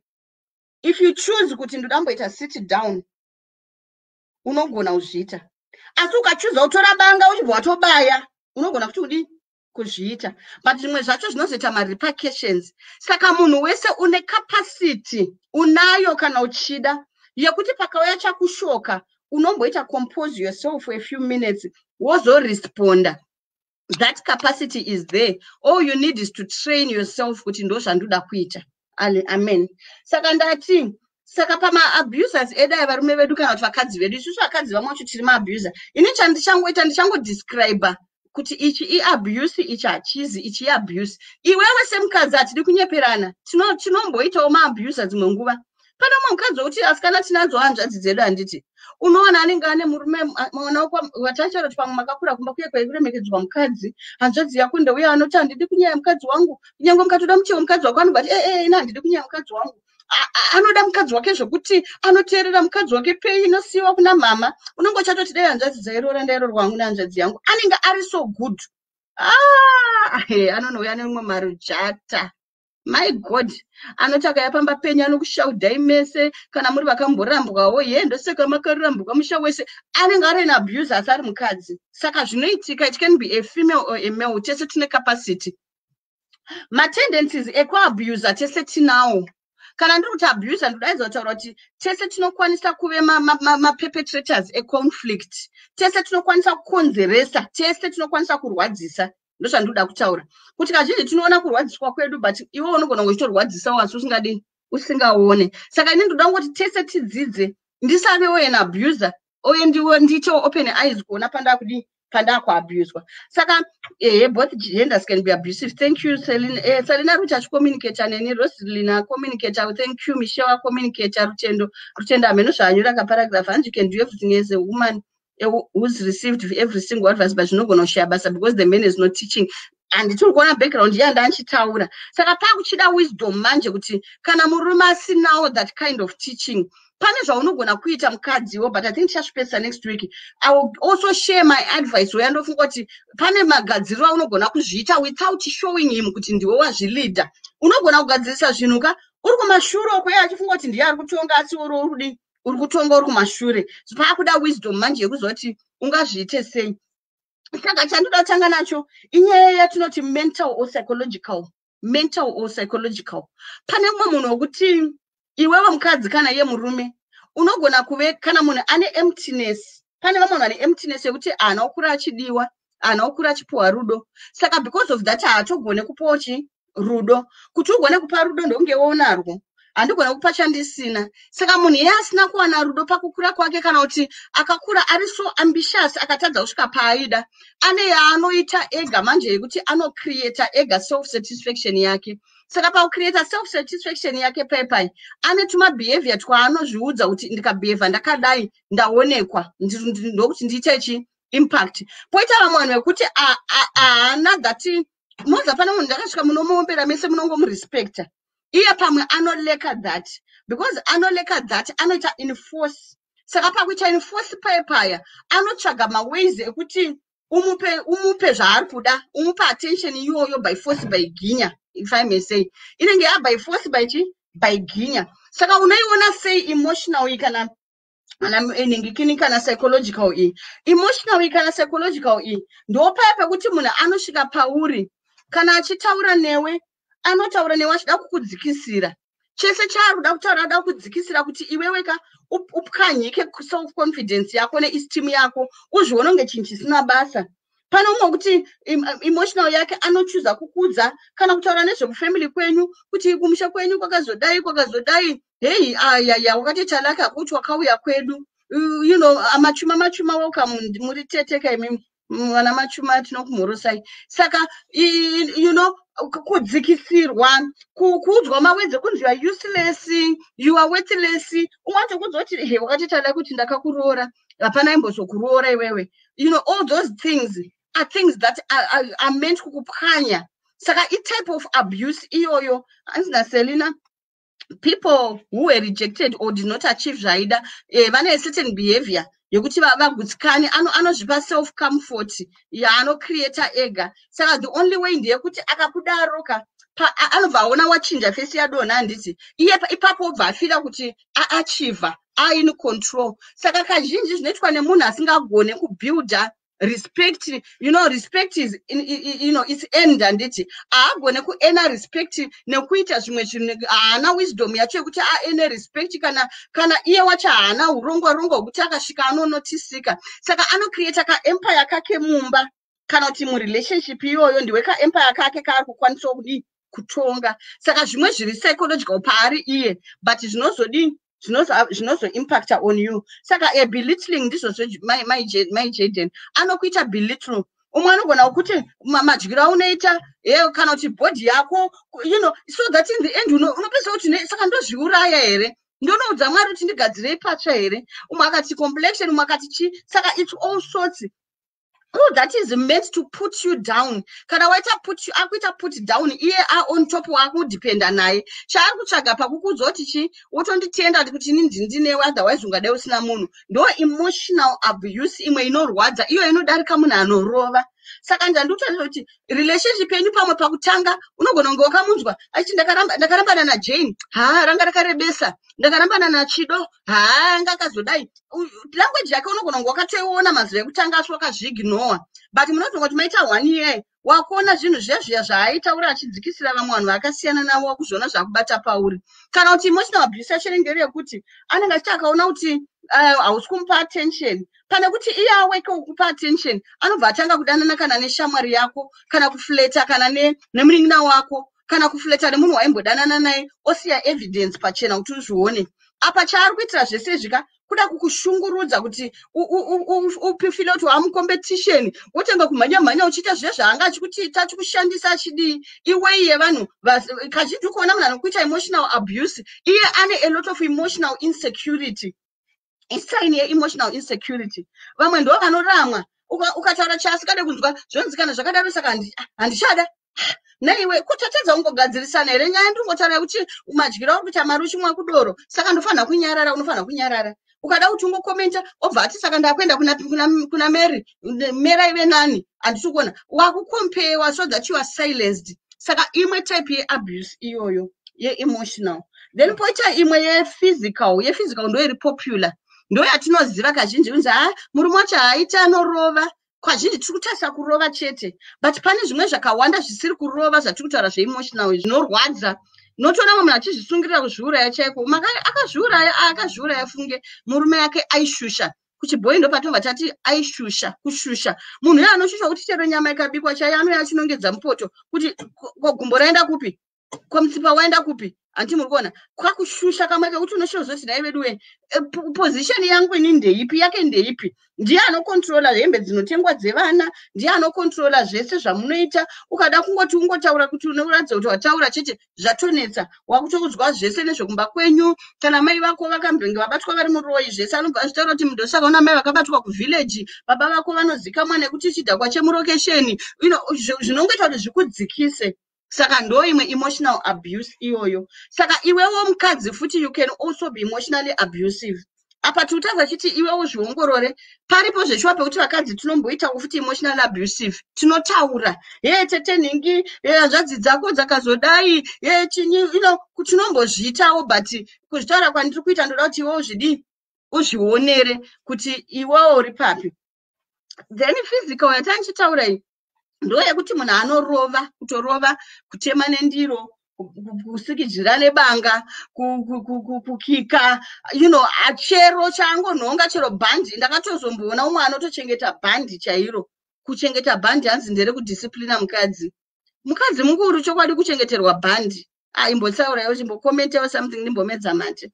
Hanzi namai Jaden we are listening Evangelist mama kuda kuti nyarare futi. Pane vakadzidza chipo abva chanzi narcissistic.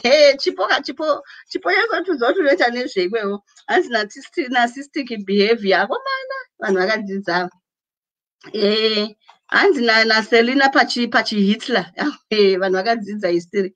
Hanzi madziro mapoto haasini order. Kuti saka waminista wekumapoto futi kubva chiitaka mukadzi zvakwewo kana une shungu yekutobva waziva nezvekumapoto. Kwamwatoverenga kunzi pane girazi risipo, girazi remavara eredhi rere handakuriona asi rakapwanywa. Ukati zvonzi you are very careless, maoko ako akarenda unge derere.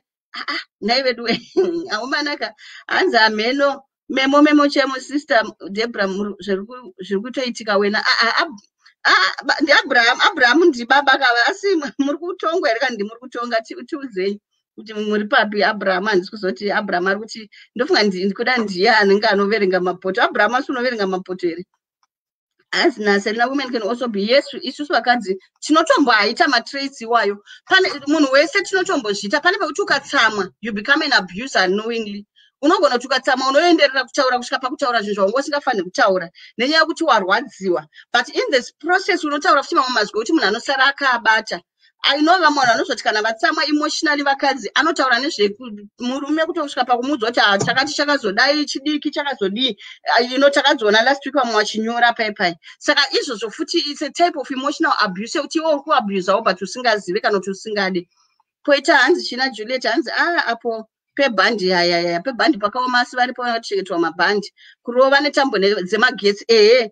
Panzo nomwe murume anotochengeta tambo yegetsi kuti hanzi ndodisciplina mukadzi wacho mwana mudiki here aiwa wakamwana asingazive zvaanoita here aiwa ndechida ngoti aite zvandoda. Handi muri kuona kuti munhu atadza kushandisa wisdom kuti akukontrole. Saka atadza kushandisa wisdom kana kuti aene respect akuita yekucreata. Mwari pavakatisika varume nevakadzi vakadzi respect your husbands. Saka Mwari pavakatisika vakabva vapa varume that emptiness yekuda kurespectwa. Vakasiya that gap yekuti inozadzikiswa nesu vakadzi. Iwewo mukadzi ukanzi murume love your wife. Saka vakadzi takasiwa tine rimwe zigomba so rinoda kudiwa rekuti unongoda kunzi you are beautiful wakanaka I love you. Wedze kuti I love you vakadzi torida. Why? Because Mwari ndo masikira vakatiita. Vakasiya that gap yekuti pawane munhu anokuti I love you to fill that voidness. Pane gap ravo ivo Mwari rekuti ivo ndo vanogona kurizadza. Poita ravakasiya kuti uri udzwe nasambody anenge ari murume wako kana munhu wako. Saka that desire yekuda kunzi I love you inongoripo naturally, so unongoda kuiudzwa. Ende chokwadi ukanzi I love you ka makambona kuti chero munhu uri kudanana naye akangofona akati I love you kana akachikata fona akatongopedza kudaro it's okay for you. Why? Because aita fulfill a need. It's a psychology vanoti Maslow's hierarchy of needs, love and belonging. You want to know that I'm so important to someone, I'm loved. Akangoti I love you chete. What is a phone passing wakutorara hope? Antimukona. There is that desire. Takatosikwa tine desire to be loved. Varume ndo vakasikwa vane desire to be respected. To be respected. No panozvia confusion yevanhu yekunzi submissive kureva kubatirwa nekuabuswa. No, God never meant it that way. God was fair. Iwewe ukandichowa love inini ndinobva ndakupochi respect. Inini ndikakushowa respect iwewe wakundipochi love. Saka we work together. Hapana tese tunoita work together. Iwe uchindipa love inini ndikupa respect. Do you know it's very easy semukadzi kupa respect kumurume ari kukupa love. It's very easy. Murume anongokuda so unongonzwa unobva nyangwe zvaitaurwa nezuro zvezve kuti nduwe dzake kuwacha kudii hazvinefe.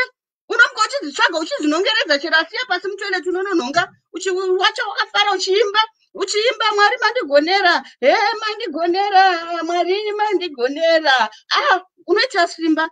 But kana riri rimwe zimurume rekuti rakurova rakurakasha rokukandidzira roti wacha unorwadza unongochadira poison uchiwacha nekurwadziwa. Saka we are just born tine desire to be loved. Varumewo vane ego yavo, an ego to be respected. Saka nesuwo vakadzi sometimes tinombozozvinyanya. My God, pane confusion ipapo. I don't know how best I can say this, but handisi kuti abuse why asi ndiri kuti panoda balance. Respect is not kuratidza kuti uri kuti I'm vulnerable. Respect chero pasina kuti respect inongodiwa. Murumeo love your wife kana love your girlfriend. Ukatongompa love respect inongoita automatic. antimukona. Saka inyaya kuti vanhu va displaced. Wakuona varume vacho vakuda kuti ndide show me love, show me respect ne love zvese uda kupiwa iwewe asi waugone kuzvipawo mumwe. Saka ndopata ndichitaura ma abuse ari kuitika. Saka ndataura nyaya physical ndikati iyo ndo yatinonyanya kuona. Saka chinoitika pa physical manje unogona kupedzera waita muranda especially ne culture yedu. Vamwe takakura tichiudzwa kunzi murume anokurova anokuda. I know kuti vamwe vari panapa panochepa vantu vane vamwe 2 or 3 vari kubhilivha izvozvo. Kunzi kuona murume asingakurova hakude. Ini ndakatombokurawo ndichizvinzwa.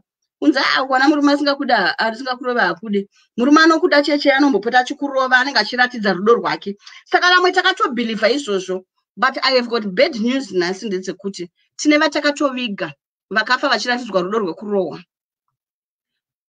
Tenavo vatakatoviga hazvisi zvinhu zvekusekerera. Kana pane ari pano ari murelationship yekaindi iyoyo kuti unorohwa kuti uratidzwe rudo, ndaikumbira kuti munhu yeka ngatibatsirane naye awane counseling akuratidzawo rudo nedzimwe nzira. Angatadzoka kana kutenga maruva kana kuti kana ngaachitenga kachidhori okuti shamwari nhasi I want to show you love ozvombura chidhori achikuratidza love kuti ndomadiro ndokuita yachirova chidhori. Kwete iwewe antimukona, because you can die in the process.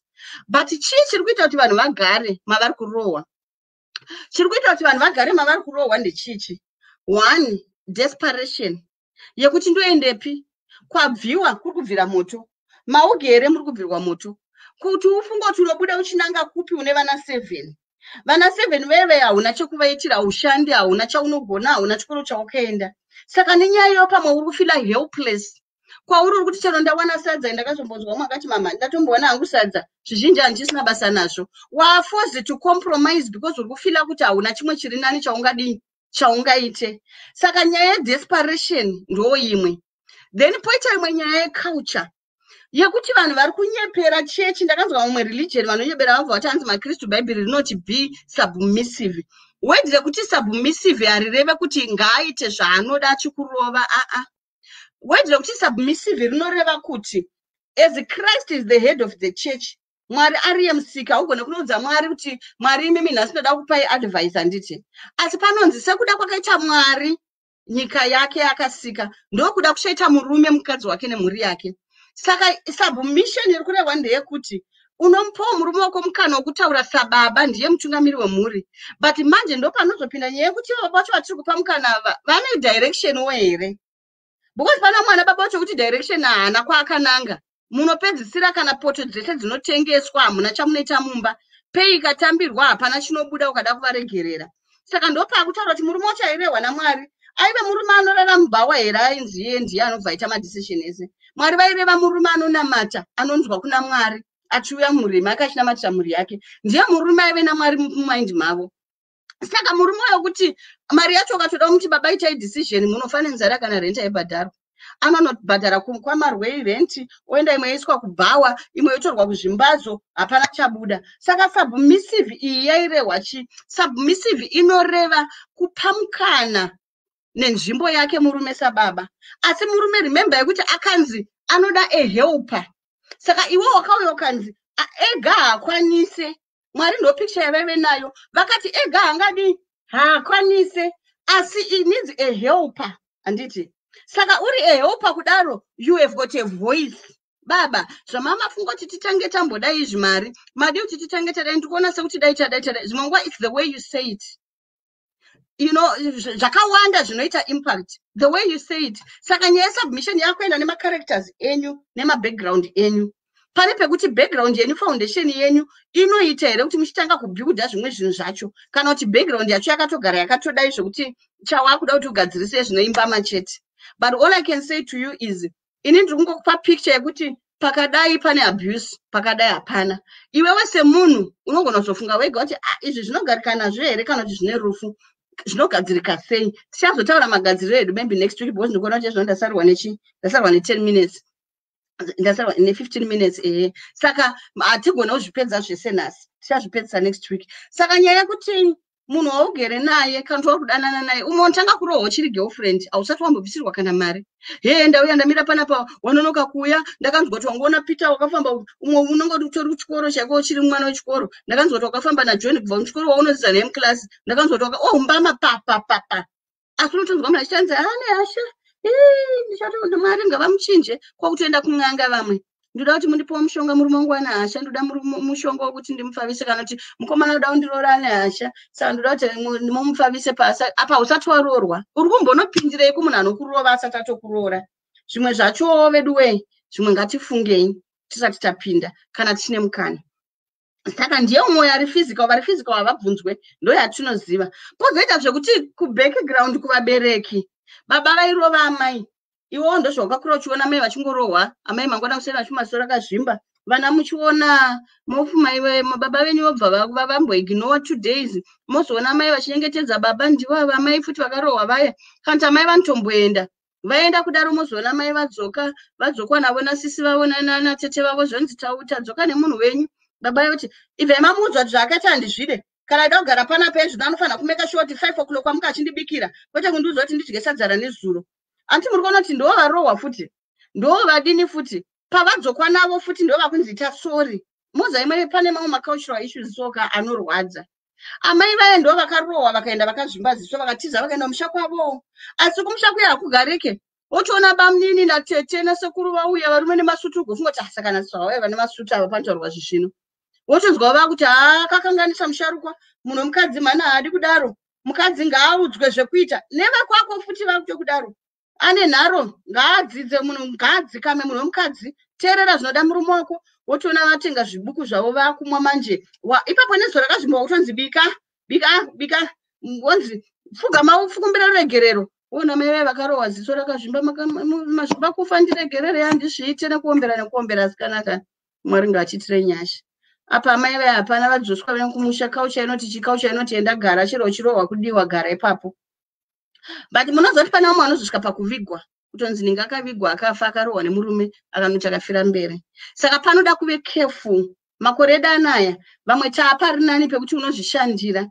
Can you really be a slave to that point yekuti unopwanywa uchingoti hanzi handina kwekuenda? Kana une mukana zviri nani kuti udi ureflect. Tichataura hedu maways ekuita workout nemaways ekuwana help, tichazoataura mamwe achona hatigone kuapedza nhasi. Saka ndabva pane physical, ndakwenda pane nhingikini, ndakwenda pane mwe, because matepe evanhu akasiyana siyana.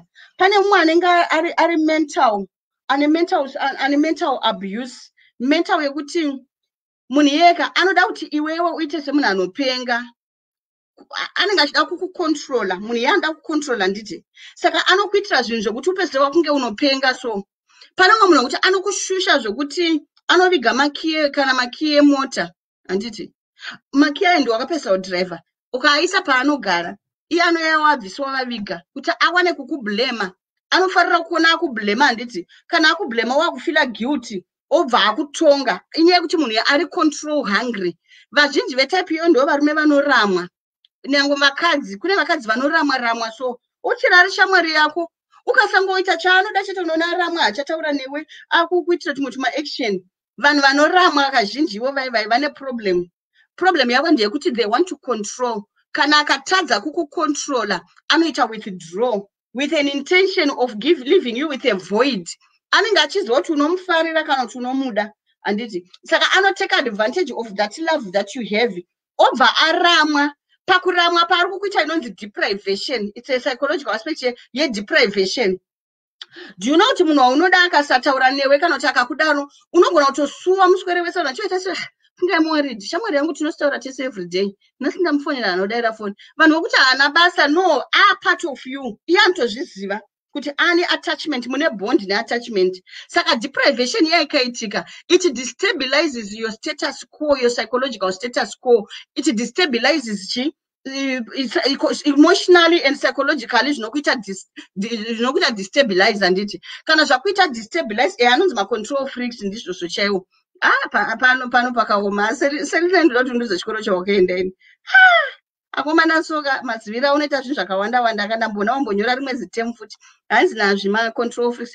Munaziva ma-control freaks. But isusu hatidi kunyeberana, tinomboita kuti ma-control freaks handiti tinotaura nechokwadi vakadzi. Haisi nyaya yevarume chete. Nesuwo tinomboita ma-control freaks ai.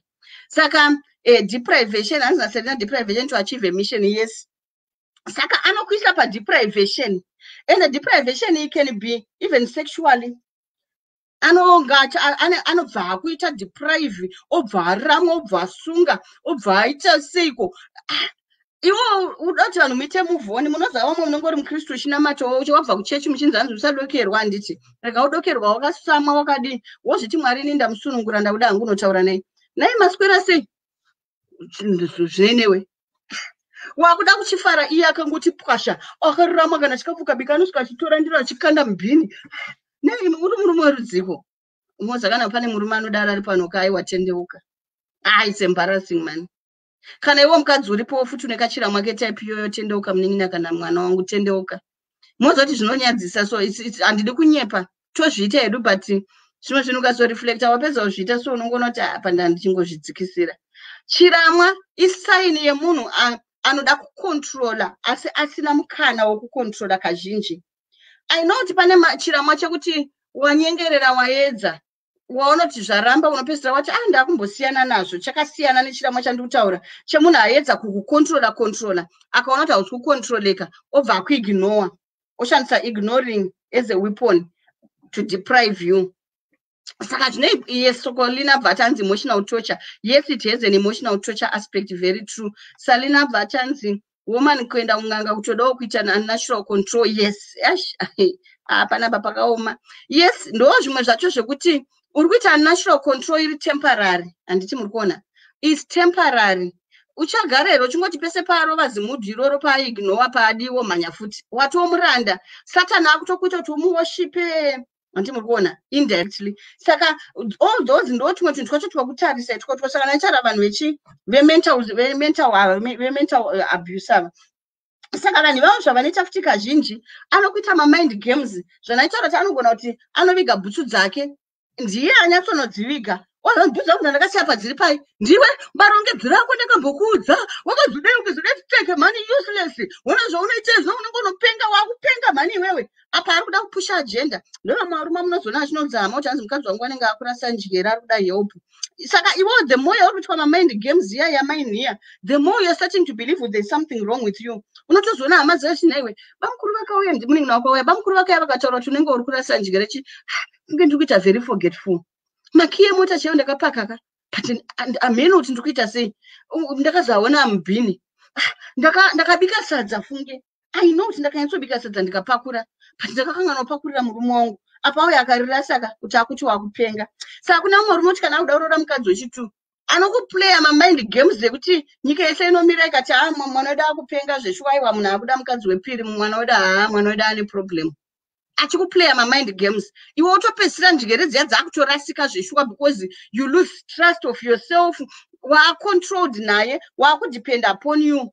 Imbotaurai kana asikana 10 minutes dzasara iti manyanya kunyarara muri kupiko nai pandingoona Selina nerumbidzai ndo vanenge vangopisa ko vamwe muri kupi mbondimhorosai futi itai muchinde mhorosa maakupiko naye asikana itai muchinde mhorosa kana vedu ndienderere mberi. Saka anokuita kuti upedzisire newe wakutofunga kuti unopenga.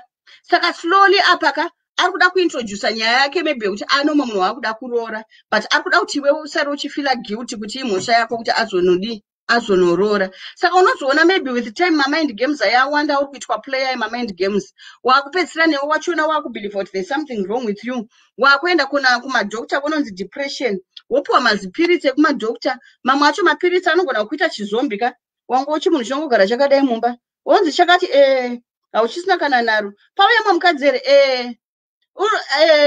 apa nekugeza muchiri kugeza unozakana kumwa mazipiriti aya so pamwe andi maragada kuZimbabwe kuti ndakazoti ameno ndo zita racho chairo ngetimboseka adziko anzi mamaragada ameno manesi ndiro here zita remashuwa ndongozwa zita ari kumwa maragada apa ndakaona mwaimhanya akatakura chipepa chakachitenderera makuseri zvikanzi amwa maragada ndikati piriti reshuwa anzi nachipo chipo ari kuti kudiko chipo ada kutisekesa hanzi a colleague aituka mukadzi wake pafoni zvisingaita mhino aida kuti vanhu vamusekerere here sometimes for lunch aiwa manje vetype iyo tichava ndichakudzai nezvavo vetype iyo anenge achida kunyenga handiti saka anenge achida kuti agowana mukana wekuti kana aikotonzi hainini fungeka ndiri munhu atori bhoso but chimunhu chandinacho kumboko ka chakaoma musoro mani ndakazonzwa mwaibva ati muofisi mandakamboshanda rimwe gore hanzi wangu inini unongotenga kana zvinhu zvinonaka ugotenga mabhifi ugotenga chinyama nechi hagoni kana kubika kwacho unoona zvakabhoiliwa saka anganisi tinoti apa tave tiri mastudent teacher makore wayo palunch paipe makuvhura malunch box zvakomana ndokunonzi kubika kako anenge akatasa lunch box yako hanzi ndokunonzi kubika kako wangu manje ari kumba ukatenga nyama yese amatenga steak yakadai unoona yakabhoiliswa zviri kumba kwangu wamanaka ndiri mujeri apa akuda kuti mumupe sympathy awane kuchinyenga manje atimukuona type of control manje iyoyo iri serious saka iwe unogona kutoti ndiri kasmall house ndadiwa nemunhu akadaro ari kutambira mamind games umwe anotokutumira mapikicha emukadzi wake achangomuka zvinziona zvachakaita unongoshudzwa ndoitawo sei nechimunhu chakadai nhai vedu wee ndoita sei anenge achida kudzikisira kuti akuimprese saka pamunonyengwa futi vasikana be careful maabuse waya ane mastairi akaoma zvokuti du anenge achidespisa muchinzwa handiti kuti iwe ugofila kuti uri special zvonzi ini ndikaona nenge iwewe mukadzika haina handite kana chifambi chacho handite kutonyenga kwanda kucheta kuka inyaya kuti ndaedza zviri kumba kwazvisi kuita iwe obva watokama musoro mangwana wototanga kuenda ukaisa makeup uchiti baba vari kutambiswa vamwe vacho kunyeperwa ya hapana kutambiswa ndiye anotambisa kana munhu vamaabuse wayayaka vanogona kutoita play a drama chairo riri kuita kuti unofunga kuti ifirimu rechokwadi pasina apa ari kungowandira chete kuti aqualify nyaya yake saka vemental ava zvavanoita akaona kuti iwewe manjeka akudzungaidza musoro akudzungaidza wapa zvimapiritsi zvavo akunzi une depression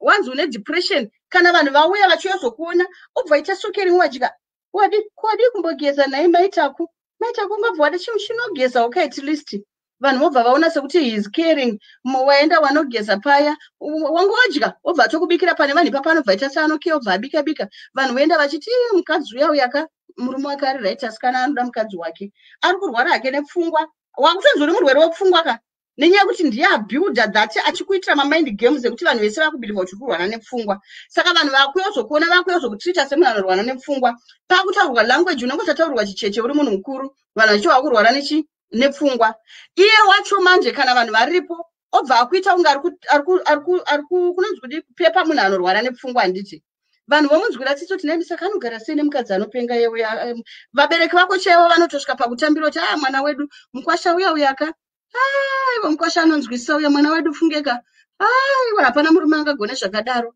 ndiye akumugeza unobva wanzi mageza uyai ande ndiro kugezai maidi ndikondoita seiko ndiyeka mukadzi wangu ndingadii zvangu regai ndimugeze vanhu vangoti hayaya vachingobuda chete atanga mamind games wone zvino ndosvikawo kupi wanzwa kana ana baba vako chaivo vangu vachitotaura kuti ndakashinga kugara newe ane manipulation yaari kukuita ndiye akukodza kusvika palevel iyoyo vasikana don't allow to be abused to that level unoitwa mupengo ugolebhuliwa neabuse chaiyo variko handidi kukunyeperai mungafunga kuti drama randiri kutaura I have seen vanhu vari kuaffectwa netype of abusers the type iyoyo hanzi napatricia vakafanana nevarume vanotaura rafu vakadzi vavo pavanhu asi kana vakumba zvonzi I love you. One of my brothers in law used to do that. Yes, kana pari pavanhu anenge achikuita chinhu chisina basa kana makumba ukotanga kuvhaliwa apana zvaari kuda kuprova musambovota ari kuzviitira mahara zvese izvozvo ari kubuilda evidence.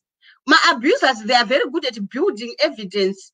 Anoda kubuild evidence kuitira kuti kana akuzoita action yake iri behind yaari kuda kuachieva vanhu vanoti aisvika kupi. Saka uya wokuti wakupenga uya musandibvise pandoda kutaura wokuti wakupenga uya wakumwa mapiritsi wakudini uzosvika paanozosvika manje kuna ana baba vako nevehama dzako unzi vana baba inini mudzimai wangu ndinomuda munozviziva handidi kunyeba ende handidi kumuramba. Maitaku handida hangu kusiyana navo maitaku nevana handida hangu kuti ndidaro mwangu. Asi baba ndakuremerwa nekubika nekuchengeta vana nekudini. Dai mangonditendero hangu kuti ndiwane mumokuroora anomubatsira. Unzwa hanzi anomubatsira asi kana imbotaurawo something man. Shuwa yabva Evangelist true, very true. Chimbondimorosei mani ndakuda kuita ndimbonwa mvura imbondimorosei ndaneta nekutaura musini makanyarara ndimboonawo zvamuri kutaura.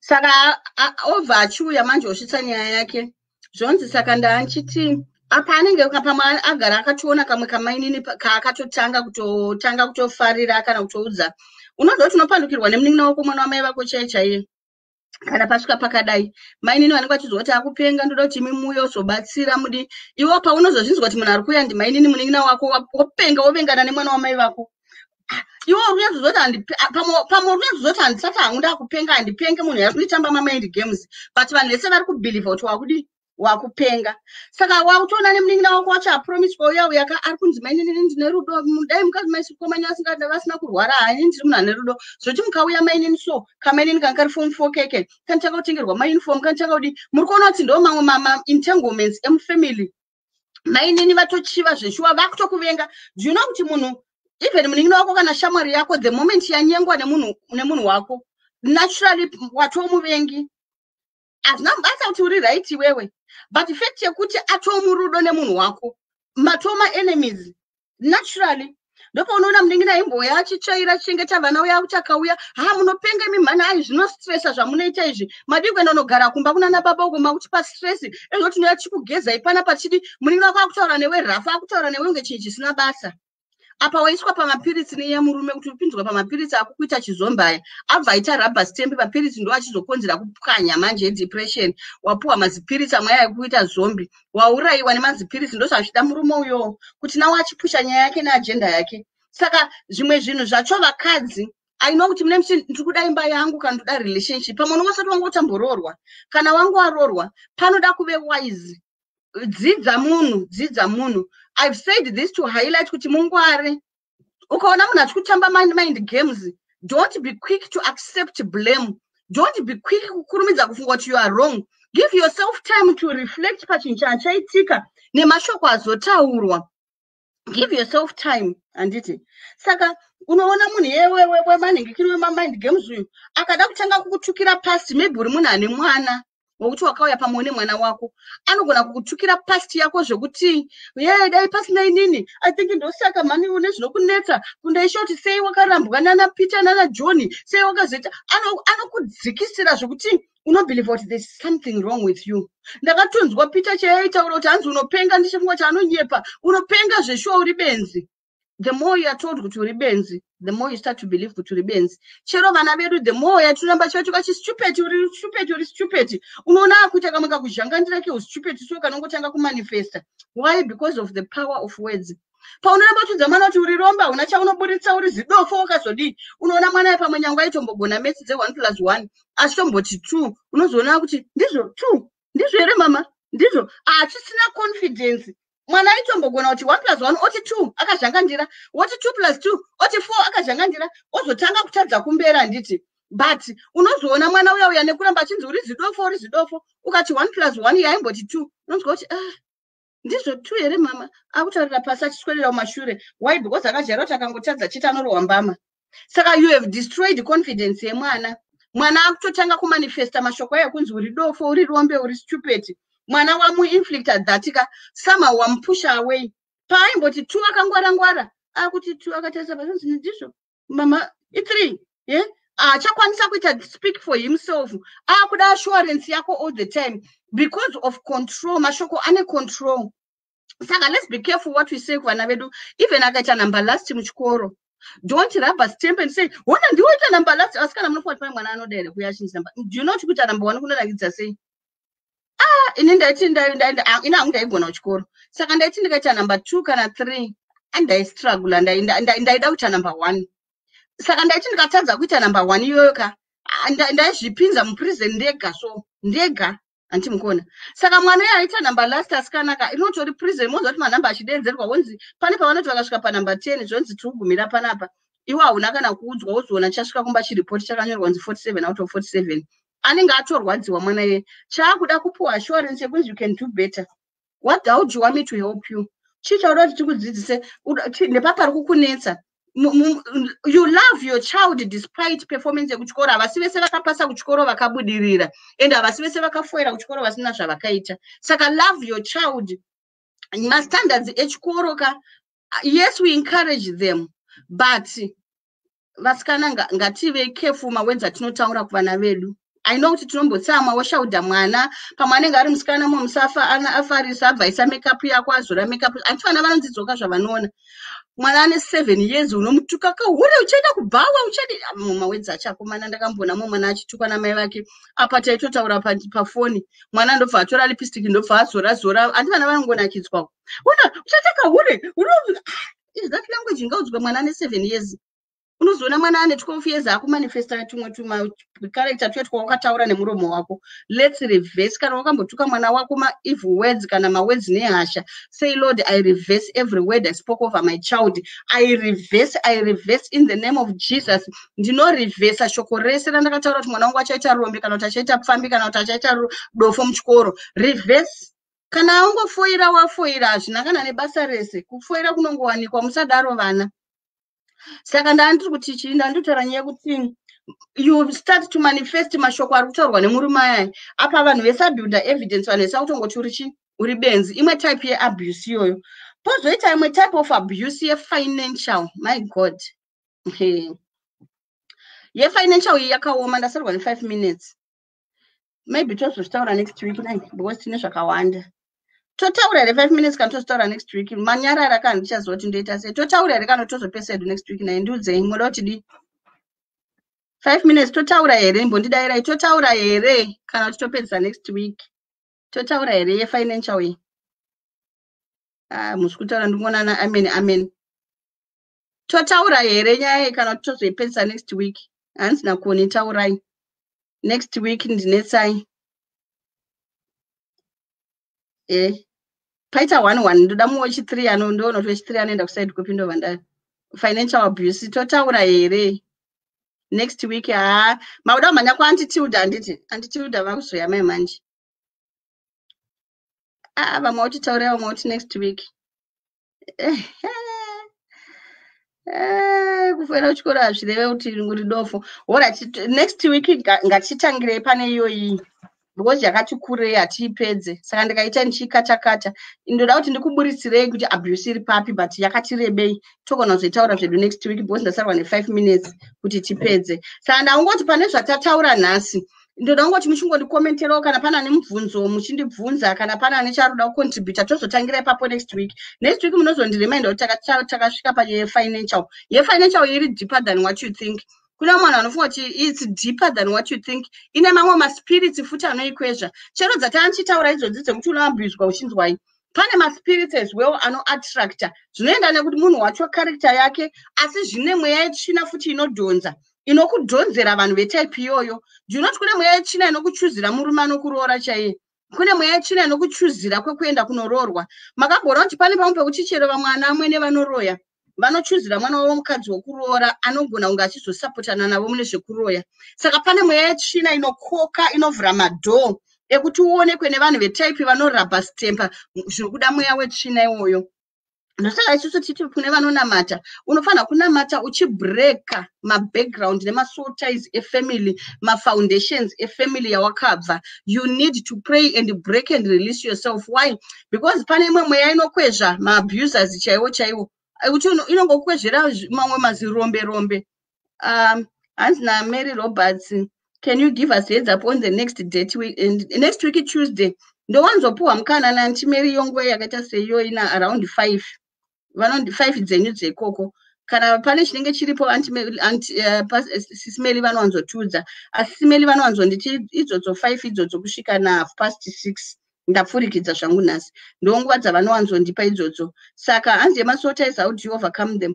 Takaitaura Roslyn wakamisa asi tichaibata next week. Alright, for benefit yevamwe vasina kuibata, but takatoita midnight prayer last week yatakabreaka masoul ties. Nhasi kune vaya vanoda zvekunamata tine midnight prayer maTuesday nemaThursday emawarfare nema deliverance prayers. Nhasi tiri kudhila nenyaya yezvemari midnight prayer yedu. Tiri kubreaka maspirits of poverty. Saka pane vanonzwa kuti vanoda kunamata munogona kuya page rangu rakanzi Evangelist Debra rinangana umboma Evangelist Debra kana kuti pane tine group rinonzi Radical God Chaser rekunamata. Saka nhasi tiri kudhila nenyaya yemafinances.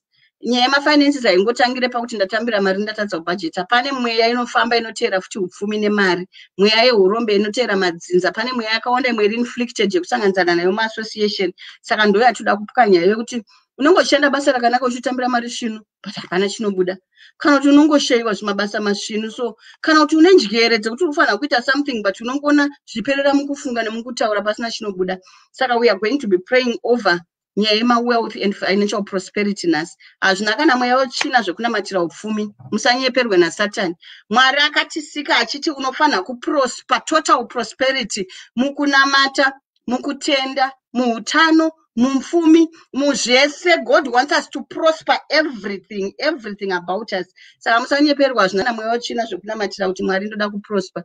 Kuna munhu anobva vazoti hanzi prosperity hazvina kana mweya wetsvina, zvakatoropafadzwa zvakanyanya. Mwari vanoda kuona uchifara, uchigara muupenyu hwakanaka pano pasi. Kuti Mwari vakatisikira pano pasi kuti tinjwe futi zvepano pasi. Saka it's very godly kuti urarame upenyu une zvakakwana. Hanzi naWinnie, thanks mama, ndadzidza. Thank you Winnie. Ndodawo feedback zveshuwa waitako. Do you know kuti unozoona ngochitodawo kuti uzwe kuti apa mama mangwana mukazodai tichingodzidzisana. Saka ndikanzwa uchinditenda ndinobva ndanzwa kukomborerwa, ndinotobva ndati next week handidi kumisa, ndotoisa mudhayari kuti musanditsvage between 5 and 6:30 ndinenge ndiri kwaSimeli, ndinenge ndinana Ruth. Hanzi naRuth munondikomborera. Thanks Ruth mwaitako, my dear, God bless you. Barbara chiprayer warrior chedu chitochiziva kuma prayers kwedu kuchogara chiriko. Barbara, I love your spirit, so you bless me. Kumbi hana chataura ndizoti charamba kubuda here. Anarumbidzai amen. Tinenge tiripo pa midnight. Aiwa vanhu yai. Inini I always say to people, gona the days dzekunyanya kuda kungoitirwa zvamwari zvandidi kunyeperai kunganga ndoko unoenda uchinoti sekuru ndiitirei, sekuru ndovotaura nevakafa votaura nechi. Kuna zvamwari. God is living, he is alive, he is like you and me. Why do I need someone to come between kuti andisvitsire message yako indiri mupenyu? God is alive, Jesus Christ is alive. Saka zvekwamwari zviri very complicated. Of course my pastors they are there, my evangelists, my prophets they are there, mwari pane vamwe vanoshandisa. But God also wants you, he wants your relationship navo. Ndo zvinoda Mwari. Handidi kunyeperai, ndingakunyeperei ndikakusiyai ndisina kukudza izvozvo. Zvekwamwari ka pane pekuti Mwari pane vavakapa higher anointing, asi havana kuvapa higher anointing kuti vakuitire. Iwe uri kubva wachisvita zvakafodya wakaisa makumbo ako mati muri kuda 50 pounds, all right, 50 pounds iri kuya ndifastirei 3 days. Ndingakunyepere. Pane pavanodai voice rako because ndo vakakusika. Remember iwe ungade mwana wako kuti anongotuma anotuma umwe mwana unzi vaudze vana baba vako kuti ndoda mari mhani, unomupa kangani mwana akadaro? He wants a relationship yekuti unosvika uchi my lord, baba vangu ndauya baba, ndine nyaya yangu yakati, votaura mwana wangu alright, you know, that's what God wants. Mwari havasi complicated, hava musanyeperwa, is not complicated. Avati nekuti last week ndakambokupa ukanodya, aiwa vakatotudza mwani munyaya vakatudza mwana uya wokurasika kuti akati ndipei pfuma yangu. Baba ndibva vamupa pfuma yake yese, apuwa pfuma yake uyo kuzvifero, akaenda akanodi akanoparadza, akanakidzwa yeye. Kana muri muJoburg taundi akapinda yo hapana paakasiya, akarova Pretoria, akarova Durban, akaita sei. Asi anonzi zvakadi mari yakapera. Inopera mari, hatidi kunyeperana. Kana ivo varume vaya vanodyiwa inopera. Yasvika pakupera wozona hanzi pfungwa dzake ndobva dzazodzokedzana. Wakamboona zibaba remumba mako kana ranga ramboenda kugirlfriend radyiwa kana tazonosanganisana nekumba kuya kune chimwe chikomba, kana ranosvika rikatyisidzirwa nechikomba manje zvashaya basa kwaranga richienda kuya kana radzoka manje pfungwa dzadzokedzana, rakuda kudzika mari riri mumba manje. Masande ranga risingabatike, sande yese reswera risipo, woona radzoka manje rati ziko nhasi hapana kwamuri kuenda sande kubhora kwamaimboti every Sunday, hasiyananeni mani. Radzokedzana pfungwa manje apa kuti tichitaura kuti akupi kwamarwei kuya ndakazonoona kune imwe blazi richataura. Unodzokedzana pfungwa, Mwari vanokudzokesa pfungwa panzvimbo. Mwanakomana uya yakanzi aende apedza manje zvese mapfambi. Kana usina mari vana marwei havadi. Kwamarwei usina mari, ameno pamwe vamazuva ano vekumadiaspora ndo vanongotora zvese. Ana marwei vemakore wayo vaive vana marwei chaivo vanoita basa ravo vamarwei. Kana usina mari hapana ukama, hapana ushamwara, upinde mumba make kana usina mari. Mari yapera anonzi hanzi akasinga kugara kunogara kunguruve ega kuti ndasaizi unoza pane kwa kuzvichipisa soko kuti unozvipa size. Hanzi akati ndinogara kunguruve ndichidya nenguruve. Unoza wega ega munhu so aiona kaMwari ngavatitire nyasha rega kuchipiswa naSatani kusvika pakadaro. Hanzi akati ega haana kudzwa. Hanzi zviri nani hangu ndienda nogara ndidye nenguruve. Kuna munhu anozvipa size so hai inini hangu zvandikuteta izvo ndototenda Mwari pandiri papapa ndototenda Mwari handaimbopasvika aiwa Mwari vane saizi newe yavakasika mani tsvaga saizi yaMwari rikakugutsikana nezvese zvese mukomana anzi akati zvirinani andaya kudya hangu nenguruve akazona pamwe pati nguruve dzinodyaka kombetiche nenguruve huigone waenda kwauri kufunga kuti ndokwesaizi yako unoona kune veikuko vemustriti unenge wati handakugara hangu mustriti unoona kune mastriti kid ane experience anoita ustreet kid wechokwadi pakaraswa chinhu kudai unochiona chichiraswa by the time unosvika mubhini hamusisina chinhu woti rega ndiende kunoita umbavha unoona kune mbavha dzinonzi mbavha dzemuarea dzekuti munoenda munoba mese muchingopedza kuba wotorerwa zvabiwa izvozvo futi wosara usina ndopakaona kuti aiwa kwasatani kwacho kwandandachemera kuenda uko unozoti kwasatani kwacho hakusi easy ka unotonida kuve skilled kuti ukurarame mukomana akati zviri nani aizvi ndazvitadza beta ndidzokere nyangu akanondita mushandi unoza unokompromisiswa nasatani level yako hanzi kana vakanonditavo chero mushandi hazvina basa ndoneti hangu mushandi handichakodzera kuti ndipinde mumba mavo nezvandakaita handichakodzera hangu kuti vanditi mwana ndangoda kuti vangonondipa kuti ndingoshanda nesemusenzi hatiri kuona kuti wabirwa identity. Satan is very good at stealing your identity. Ukasangwara unobirwa identity na Satan ugocompromise ugozvidzikisira beyond what God wanted. Kune vazhinji vari pano vakazvicompromise nenyaya kuti Satan akakupfekedza magrazi ukaoneswa munhu asiriyo uchinzi ndiye akakupinza muchimunhu chaakakuratidza chakakupa vana 4 chikakusiya ndichi ndobva chakusiya ndivachasiya chakupwanya confidence ukasiwa wakubelieve kuti I'm useless ukasiwa wakubelieve kuti hapana mwana okuda ukasiwa wakubelieve kuti hapana chiwandi chaenda kuna mwe kuti chero kana utomboti wakasara une chirwere zvako by zvakaitika we mistake wakabvonzwa kuti hapana kana nacho kuda saka wa nothing ndobva wabelieve kuti you are now nothing ndova mwana wekuti unonzwa kuti manje ini ndinorwara nemapiritsa ndikatowana hangu achanondida chero akaita saichitongo ndida solo ndawana chinhu zvinonzi murume chine trouser nechirwere changu ndoenda kupi usabvume mwanakomana ndozvaakaitwa naSatani akaita kunoti wabereki wake ndiite musevenzi but zvinoita Mwari so Mwari vanobva vataura vachiti Clio competition nenguruve you are right ungaigone competition nenguruve dzakazvarwa dzichiita competition iwawo wauya une 2 days unoswera wakatarisa ndiro yapera dzinenge dzichikurovera mudenga saka akazoona kuti kukunguruve kwacho ndatadza kumecha mastandards enguruve ndobva ati ega aiwa inini kuro kundasarenda zviri nani ndiende kupi aite muchinyoro ukati chibatsirana asikana ina ndinotaura ndega saka ndobva aenda mukomana waya kuabereka paanosvika chinondifadza kunonzi anzi achingosvika ari kugedhi baba vacho vakati mwana wangu kauyu apa aondaka nosvika unodzoka wapera basa asikanaka vedu weye makamboona kana taakudzoka kumafaro kuti zvaramba kushanda taakubva Joburg zvaramba basa apa taive tichinwa mapiusi tichimwa machini asina ane mazita tichitomwa malebo ane mazita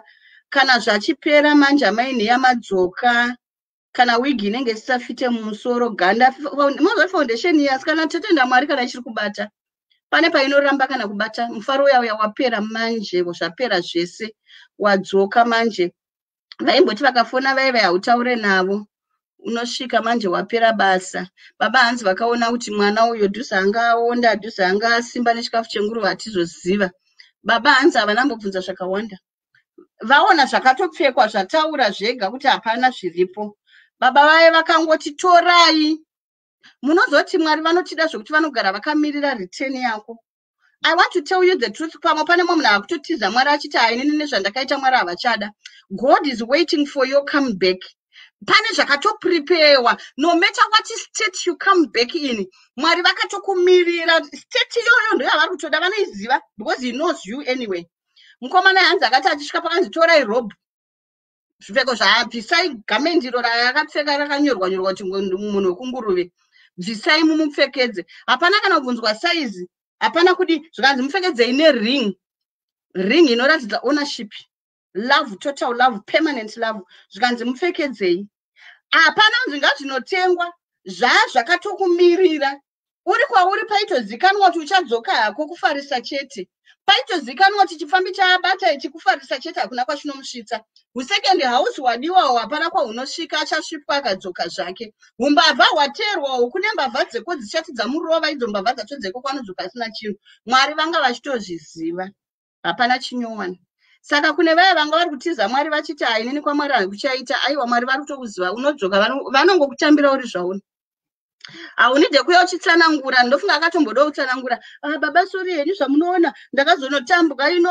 vasikana vaimeri uya wandaiti ndicharoora baba akati handina basa nezvakaitika meri chaitoziva kuti hakuna zvazvisina mwari mukati totoziva wakabhaizwa tozviziva wakabirirwa tozviziva hatisina basa nazvo zvese izvozvo mwanangu wadzoka ndo chikuru mwana wangu penga udzoke very good Cleo hanzi penga udzoke hanzi nashamiso confirmation of God. I was talking to someone about this yesterday. Thank you so much. Shamiso, you are preaching the word of God.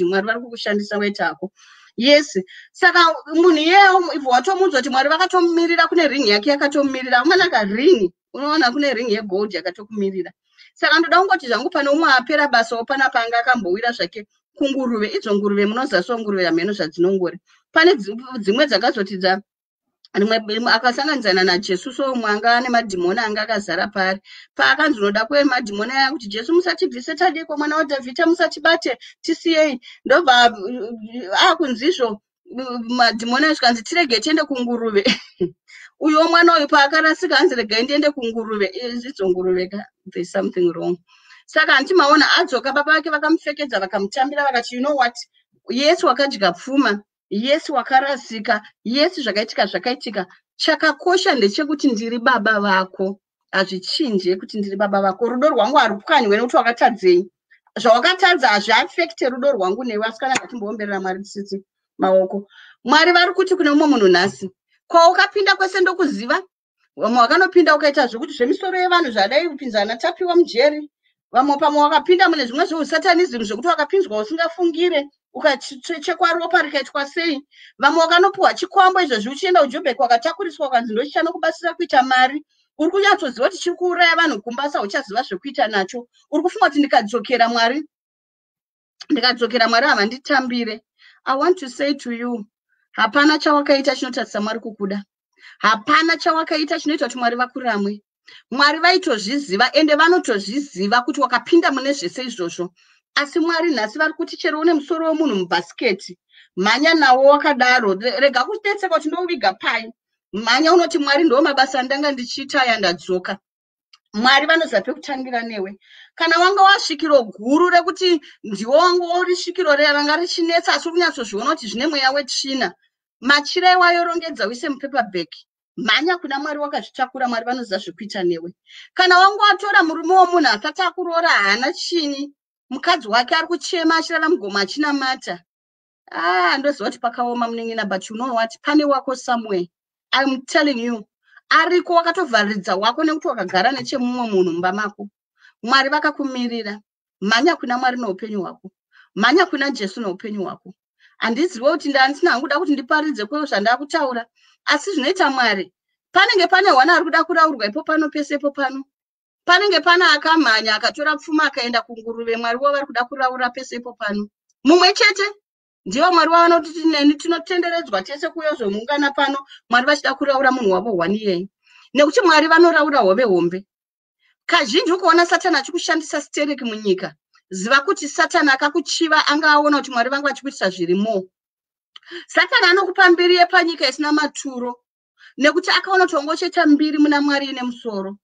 Saka nhasi ndoda kungopedza hangu ndichiti kana pana ari panapa anga akaendeswa kunguruve asi pfungwa nhasi dzadzokedzana dhuze maini yapfungwa dzadzokedzana makuzvitarisa makuona kuti nhaiko yerodoro ndoridii makuzvitarisa makuti nhaifo jika ndoidii makuzvitarisa makuona zvekubhawa munozvidii nhasi kana pana adzokedzana pfungwa dzake anzwa kuti Mwari vari kutaura naye ndongoti uri pauri ipapo ingoti Mambo Jesu ndauya muupenyu hwenyu ndadzoka kwamuri ndimi Mwari wangu ndamhanya kwamuri ndimi musununguri wangu ndigamuchirei munditambire ndiri mwana wenyu ndakatadza taura zvaunoziva zvaukaita kana uchida kuvaudza hapana ari kunzwa imi naMwari muri kutonzwanana nditambirei Jesu ndadzoka nditambirei Jesu ndadzoka nditambirei Jesu ndadzoka ndauya nemabasa ese andakaita mukusaziva nemukuziva ndiregererei munditambire semwana wenyu iwayo mashoko iwayo nekutenda kwawatongoita ikoku uchaona Jesu vakutanga kuchitaura mumweya mako uchaona Jesu vakutanga kushanda muupenyu hwako uchaona Jesu vakutanga kukuvhura maziso uchiona zvanga zvakavanzika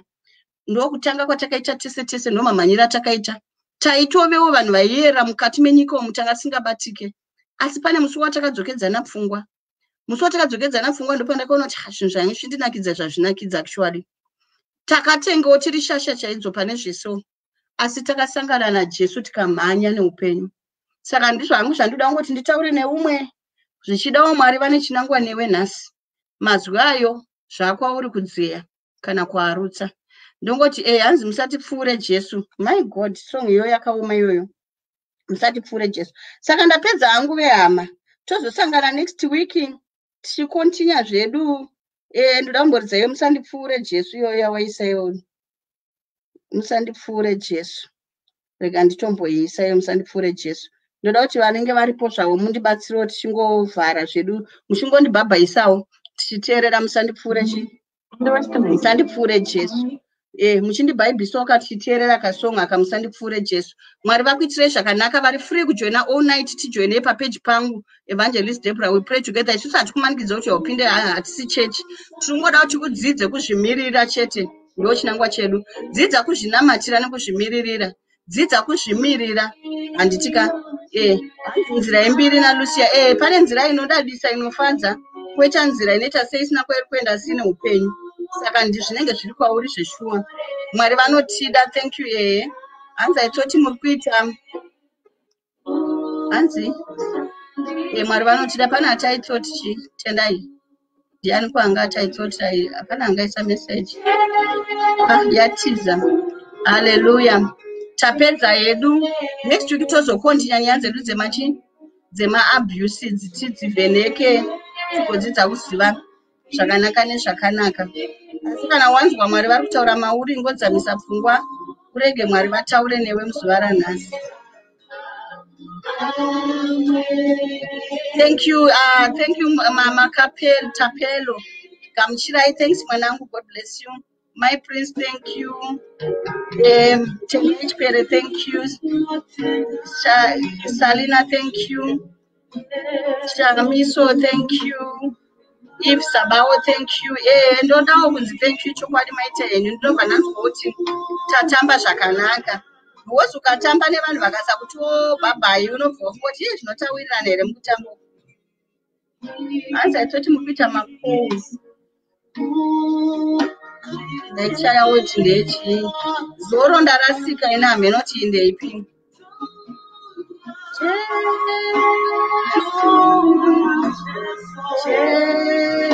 Ndouya ndakadaro. Ndouya uzochema kwamuri. Pane dzandakapindana nadzo Mwari hadzitaurike paruzhinji. Pano Mwari pano dzawakapinda hadzitaurike. Wakapinda dzimwe dzinoyera.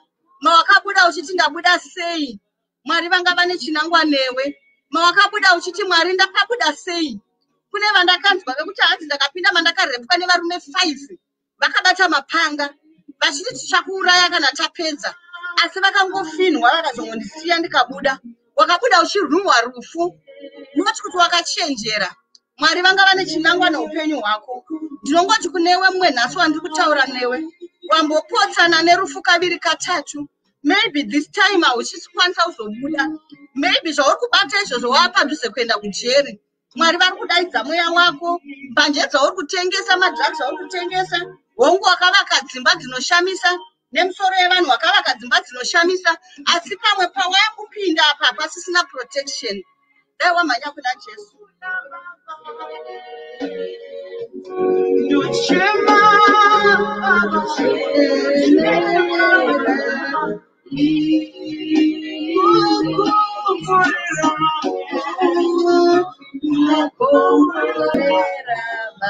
Panokomborerwa vamwe. Pamunopa vamwe vana. Pamunopa vamwe upfumi. Pamunopa vamwe utano. Musandipfuure Jesu. Chako chii nhasi? Chaunoti musandipfuure Jesu. Chako chinombori chii nhasi? Chamunoti musandipfuure Jesu. Pamunopa vamwe dzimba. Pamunopa vamwe michato. Musandipfuure Jesu. Ndoda wangu asina mukadzi. Ndimusandipfuure Jesu. Ndakudawo yangu imba. Ndakudawo kunzi mai nhingi. Musandidarike Jesu.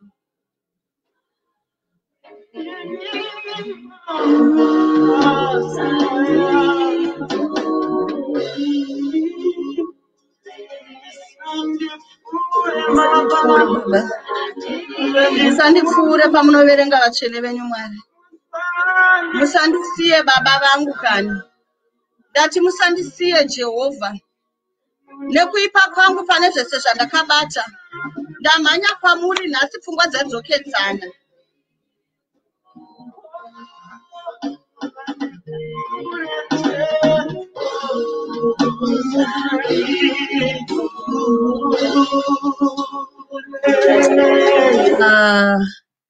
Maita henyu tatenda Mwari. Ndoda kungonamata munamato wangu kune vari pano ndongoti Mwari samasimba, Mwari werudo, Mwari wekuregerera, Mwari weupenyu.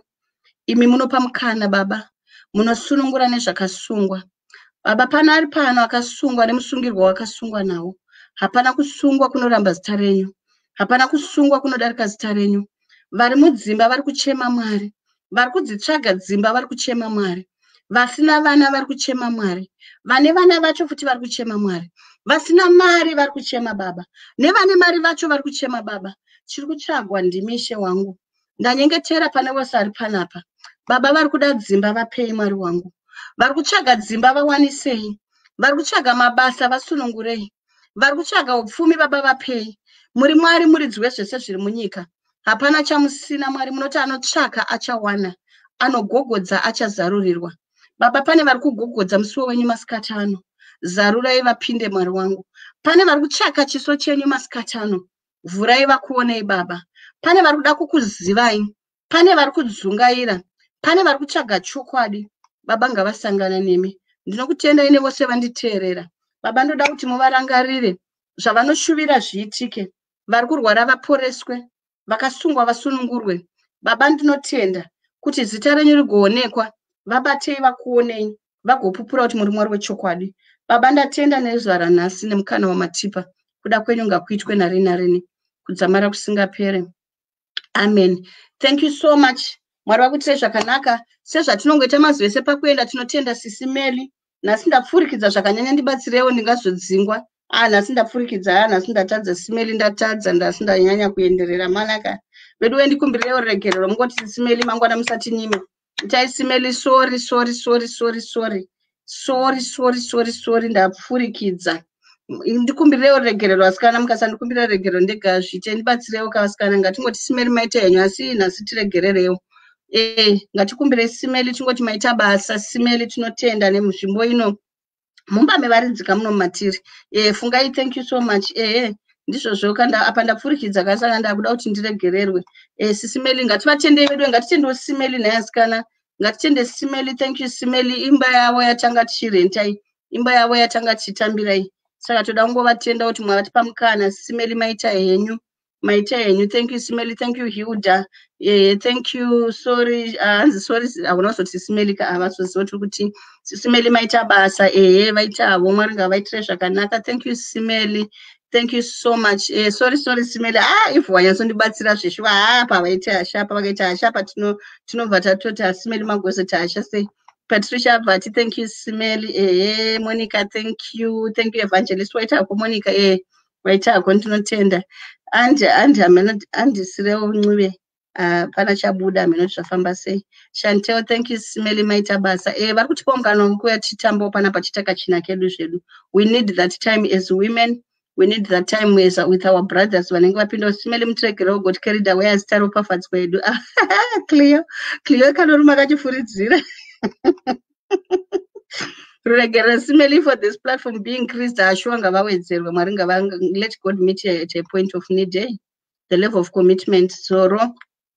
Thank you sister Meli. Zoro dziri kudzidza. Zoro kana usina mukadzi Mwari ngavakupe mukadzi. Kana unaye be a good father because wadzidzawo nhasi kunesu vakadzi. Priska show. Sorry sisi Meli. Rosalind, thank you sisi Meli. Anyway, thank you so much. I love you all. I love you so much. I pray that it is well with you. Tosangana next week. Thanks for your time, Waitako. Next week, Tuesday, around the same time, from 5 dzenyu koko. Nindiri UK saka dzinenge dziri 4 kwandiri. Saka 5 o'clock dzenyu koko tinge tisangana zvakare tichikontinya patasira. Mwari vakuitirei zvakanaka. You are so important. Don't let anything or anyone pull you down. You are so special. You are God's own possession. Wakadaro zvauri izvozvo. You are so special. Ngatizvigezei, ngatizvipfekedzei, zvatawana izvozvo, ngative confident nezvatinazvo izvozvo. Ngatitende Mwari nepatiri nekuti Mwari vacharamba vachitisimudzira. Usabvume. Shante uda kuti kudikwe. Hanzi Zoro you hate my mom. Shante wasi unomuziva Zoro. Handichaziva ipapo. Saka ngatirege kupwanywa. Ngatirege kusiya mashoko anoramba achiringa mupfungwa dzako achikureminder of your failures or your past. That is all abuse. It's really necessary. You are bigger than those words that were spoken upon your life. You are bigger than them. You can get anywhere. Vese vamuri kuadhimaya muchiona vakumusoro vaivai vamwe vacho vakazokudzai pavakatsikanapo vanga vari zvirashwa zvekunze kwemusha asi Mwari vanosimudzira. Ndo mashoko andoda ngokusiyai kuti whatever has been said about you or to you, Mwari vanosimudzira. Don't believe those words. Believe shoko randiri kutaura randiri kukudza rekuti Mwari vanosimudzira. Handisi kutaura zvekuverenga mubhuku. Ndiri kutaura zvandakaona nemeso angu. Nematestimony andakaona muupenyu hwangu. Mwari vanosimudza zvakazvidzika kuenda paumambo. Ramba kudzikisirwa. Ramba kurambwa kuti unobva wasara uchiti ndarambwa nekukama musoro hauchakama. Carry on with your life. Love yourself. Usazvirambe. Nenyaya yekuti pane chaitika. God loves you. I love you too. And bye-bye. You can say something to me as you go. Asi kwanhasi togumira pano. God bless you.